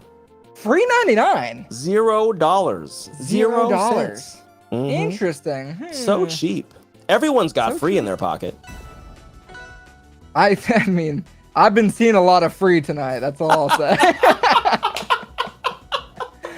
And we can move on from there. I mean, I love it. But also, real talk, this top 8 has been so exciting. It's been so freaking crazy. I love to see it. But yo, Capel did send Seelder down to losers in winners finals. It was 3-1, and there was a lot of adapting happening on Capel's side. We'll see if Seelder's adaptations will come through, or if we have reset the board, if everyone's shenanigans are back on the table. We are on Godai. Speaking of the table, nice and flat and round. Nice and I mean, listen, I may or may not, unfortunate. All right, I'm so sorry. For you. I won't confirm nor deny, but I do know that Clarence love this stage, and they love it for one big reason. It's those side platforms giving you just enough space that you can throw out, or just being low enough that you can hit an F smash on the platform. One of the 2 stages where it's more consistent. It's good to see. It's true, and Fleet also definitely a fan, that added survivability due to the blast zones, and of course all those float aerials are going to work on those platforms just as well. So I think definitely plenty of advantage in both characters' direction. I'm gonna snooze this ad real quick. We no more ads in the middle of a set. But yeah, right now they're feeling each other out again. We're not just continuing what we saw in Winners Finals. It is a reset. We need new data, Ziggy. There's new info to download. It truly is the question of when you date your ex, right? Are we unpausing or are we resetting, right? It's so God, perfect. you're acting like this is crazy. This is what everyone's talking about. 100%. You are correct. That is definitely applicable. Capel not gonna make it back to ledge there. Got defeated just as much as I did from that statement. But we are swinging off of the Angel platform. Quick 50 on Seelder. Capel definitely getting that pressure at the ledge. It is adding up. Little side B getting back for. I love the little delays that Capel do. I feel like Capel is not one to get too aggressive when it comes to like getting back the stage, right? Yeah. Some people will freak out and use up all their resources right away. I feel like Capel knows when to push it. Yeah, what a stock there too. Only 6% on Capel, and they both were basically at 0. Pretty dominant showing there on stock number 2. We'll see if Seelder can bounce back with something 0 to death-ish of his own. I mean, Fleet definitely has that potential, especially off stage, but I feel like Capel has been doing a great job of not allowing that big advantage, not allowing the carry off the side. Hold on. It's still a little scary. I think like what you pointed out about Capel's approach is, I think one of the things about Claren, as somebody who hates her with a burning passion, if you don't show her that you will take the ledge, she'll take the ledge basically for free forever. So you know what I mean? So and Capel is very willing to demonstrate that until you have proved otherwise. Goes for a hard read on the roll on the platform, doesn't get it. Seelder gets to keep his stock here, but at 87% against Claren is pretty rough. And even landing the down air there, you're still in enough end lag from the move that the side B connects off the tech. Capel just really pushing the advantages of Claren so successfully. This is... No, where are we going? Not a hit? What are we doing here? Well, I don't know. I think Seelder saw something shiny down there. Another apple. She wanted a snack. Oh, there we go. There's the Seelder I was more expecting. Yeah. For sure. He was showing Claren her future because just for her own comfort, because that's where she's from. The Plasma Echo is gonna tip her and take that stock from the ledge. Capel's ledge pressure was brutal that game. I mean, it was brutal in the previous set too. So maybe it is a bit of an unpause for this particular relationship. I think you know the name of moves more than Trevor does. I've never heard it called that before. I fully believe that's it, and it's dope. But I was like, damn. Yeah. Oh my God. Deja vu. Oh my camera's melting. What else has happened? My ex left me. Like what has happened? What happened? It's because time is a circle. It's because it's hot. It's because it's hot. It's because it's hot. Clarence said, time is a circle, so is the no fun zone. Well, let me show it to you. let me show you the no fun zone. My nice round no fun zone. That's exactly what you want to see. Oh my goodness, where are we going? That was bit of a did hitch it lag there. for you for a second? Yeah, it did. That was the fastest fall I've ever seen, and I'm playing Olympia. We just teleported down below. Okay, again, no fun zone being reset up. Yeah, Capel really, the game plan is game planning right now. He showed up and said, this is how I'm going to fight Fleet. And Seelder is going, what do I do about that right now? Yeah, how do I adjust to this game plan? Honestly, I'm watching. I don't know if I know what, like, I don't have advice either. I'm I guess you just have to better player him, win more. Yeah, it's pretty scary. I mean, doing, just basically like pseudo taunting in his face is always a scary thing to do, especially since historically doing that hasn't been working out for Seelder today. Even though he did take that set against Sauce Up in Losers Finals, He may have taken the set, but like. Chat know who really won that game, okay? There we go. The NFC, I swear the no fun zone, like you can no longer just jet stream shot from the ledge as Fleet in this matchup. Oh my God, we what are are we shooting doing? it. What are we It doesn't doing? work, but Down Strong does. What a bait. Yeah. Honestly, genius move from Seelder there, pretending you don't know how the no fun zone works, just to bait him into the down strong. That's genius. Oh my gosh. But Capel is having the time of his life. Bit of movement while we're stuck here on Fire Capital. Down Strong not going to do it quite. The down air though comes out. Perfect spacing again. Capel's going to the ledge. If you're not gonna stop him, he's gonna get there. There's the F Strong. Oh, Boom. yeah, okay. Cleans it up. Yeah. Full stock difference, it's not impossible. It's not impossible. I do think that the reason we're on Fire Capital though is because we want a slow. Fuck you, Capel. Can't say that on commentary. Respect the game. Respect the game. He's out here with no camera. He said nobody can see me. I can hide from repercussions. Oh my God, Fire Capital, the counter pick of all time, but Capel still has this advantage up a stock, getting swatted a little bit. Seelder going for these back airs, but the throw, the DI mix into the F Strong, not gonna quite take it. Fire Capital working in his favor there. I really do think that there's a lot to be said, and there's also nothing to be said at all. I need to talk any further. Yeah, that was the most like meta statement on commentary I've ever heard in my life. There's a lot to be said, and there's also nothing to be said at all. We can say a lot, but what are we really saying? What are we really saying? We're getting philosophical here. A hot night, a hot Monday. It is 10:30 on the PNW, and Capel is having the time of his life. Seelder, I can't tell if he's having fun or being silly. Either way, we are going back to Fire Capital, so we are going to test Capel's patience as best as we can. Right now, it's going pretty well. Yep, that was a lot of. I mean, it's just like you can tell on the options that Capel is going for how the set is going, right? Like this is confident. These are bold choices. You're like, it's all Capel right now, but it doesn't mean it has to be. There is still potential, but this is not how you. This isn't how you do it, right? Here it is. Here it is. This is the fun. The no fun zone is turning into the fun zone. We just walked up in the back areas. I mean, what? Are you kidding me? What game are we playing right now? It is the grease paint is on. It is Clown College. Yeah, this is Kangaroo Court, man. Kangaroo Court. Kangaroo Court, Clown College, the circus. I don't know what I'm watching anymore.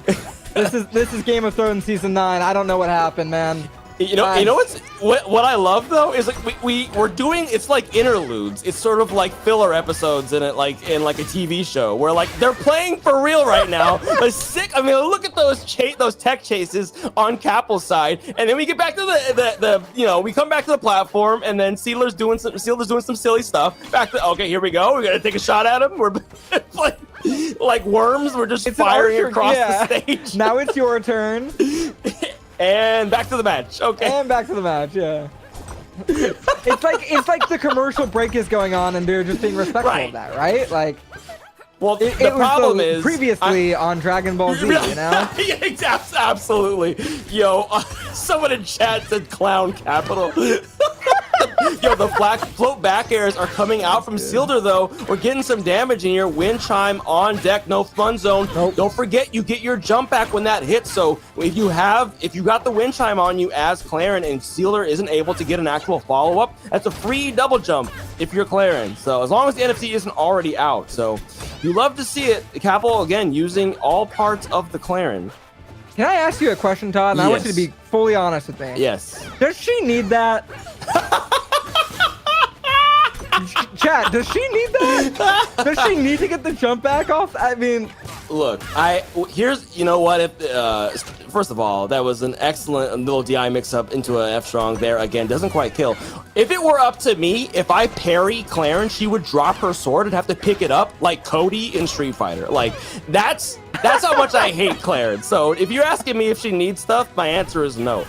I appreciate that you're honest about the biases that you carry. I do, Oh yes. my gosh, But almost lived that. That was crazy on Capel. All that being said, I love Capel's game. I've been loving watching him. Like, if you watch Hop On has been like the Capel incubator. Like, every week he just shows up a little scarier, a little bit of that, you know, the extreme like power up, you know, it's happening. And like, even though we've got even stocks here, Seelder definitely in a tough spot still. 108% against Claren. You definitely could die for just about anything. No way.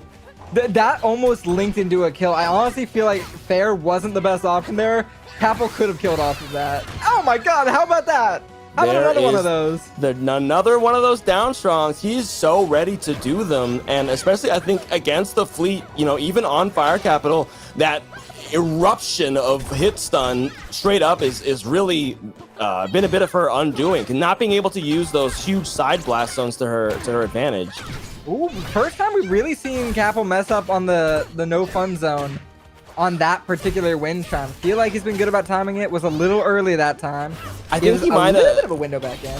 He might have pulled it a little early because he thought that the F strong from the bow was gonna hit. So maybe a bit of a mix up there, which is good. Like, Seelder needs to be, you know, confusing him at that range there. Oh, the dash attack not quite making it. We get a free snack, and if there's anything that Fleet loves, it's a free snack. Oh, how about a fun little circle instead, right? Yo. It's kind of apple-shaped. Yo, creating an apple that color, either the gene splicers in Washington have gotten a little too far, or you are about to have a very bad time. Listen, I feel like Seelder's having a bad time, man. This is... Ooh, Capel throwing in some moonwalks. Not honestly a movement option I've been seeing a whole lot from him, so... Again, really just feeling himself.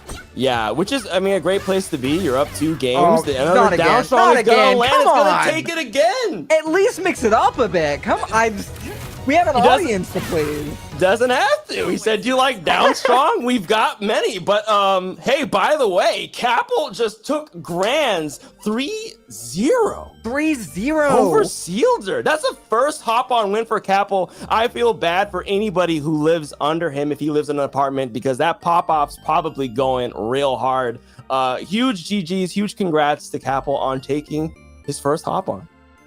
Huge congrats. That is that's a live Ziggy reaction in my camera right there. I'm super excited. I'm holding up the #1 for my boy Capel. Okay. Yo, in chat, Seelder at Slide says, "How play matchup?" Slide said, "I don't know what to tell you, man." I mean, look, Mystery Soul calls that even, and I don't even know what and Seelder is a really, really good player. Really good fleet. Was in Grants, obviously. We saw incredible play from him all day today. So I genuinely don't know. That was just, I think Capel just, as a virtue of being in Washington, he's just played so many fleets. So many fleets. There's an infestation here. It's crazy. There's so many fleets. Okay, Sly says that Mystery Soul is a liar. Don't listen to that propaganda. So, you know, chat, I don't know what to tell you guys. It is bonkers, but that was an excellent night of Hop On. It did get him, you know, might have got a little silly pants here on the desk, the commentary desk today. There was no other way to take it. I hope you guys enjoyed Clown College all the same. We are all going to be walking tomorrow for graduation. Don't forget to wear your giant shoes. But thank you guys so much for coming to Hop On number 31. This was the end of our Hop On season ranking. So I think we will have those updated probably over, like, you know, the next couple of days. I don't know. I think Duo has to do them. I don't know if they show up automatically, but remember what I was saying at the top of top 8. Capel was not in the top 10, and if he won, as what happens when you get a like a number 1 or number 2 placement, you rocket up the ranking. So Capel could have just pushed somebody out. We will have to find out soon. I'm trying to look. I think, yeah, well, yeah. If you want to check to see if there has been an update, but thank you guys so much for coming, for watching. I think this was an excellent, especially if you were here to see Claren beat all of the other forest animals. It was a good day for it. Incredible sets. I think the Edalus Ditto was so freaking bonkers. I mean, an excellent set. If you want to watch, like, go back and watch something real crazy, real silly that you might not have seen before, I definitely recommend watching that set. There goes my camera. Thankfully, it has nothing to do with the heat, but yeah, that was excellent. There's something about it, man. We're destined to never have our cameras on for this particular event. It's something in the air. Something in the air. It's the heat. Well, I take it the bracket has not updated, right? It has not updated yet, but as a quick update for people at home, Capel previously was 15th. And outplaced the people in 8th, 9th, 10th, 11th, 12th. So, all right, so this could be a big change. I don't know. I'm excited to see it, but I think that is gonna do it for us, Ziggy. I need to dunk my head in a large bucket of ice, so I have to make some calls. No, we have an ad starting in 4.5 minutes, so we got to get out of here, bro. We got to get out of here, Ziggy. quick. Tell folks what they need to know about what you got going on. As always, you should be checking out youtube.com/FateZiggy. That's the only thing I have to advertise. Do not try to follow me or find me anywhere else. That's creepy and weird. Todd, what you got going on? I mean, I'm big chillin'. I do stream every once in a while. Toddly_enough here on Twitch. That's probably the most entertainment you're gonna get out of me outside of being on the mic here at Hop On. Every once in a while at Blazing Battlefield, whenever I'm, I like to go 0-2 at Blazing Battlefield real fast so I can get on the mic. That's definitely why it happens. Thank you guys so much. That's gonna be it from me. So I think that we're gonna go ahead and send you all on out of here. But we'll catch you guys. Raid. Yeah, we gotta find some money, and we will catch you guys next week. Yeah, thanks so much for joining. Peace.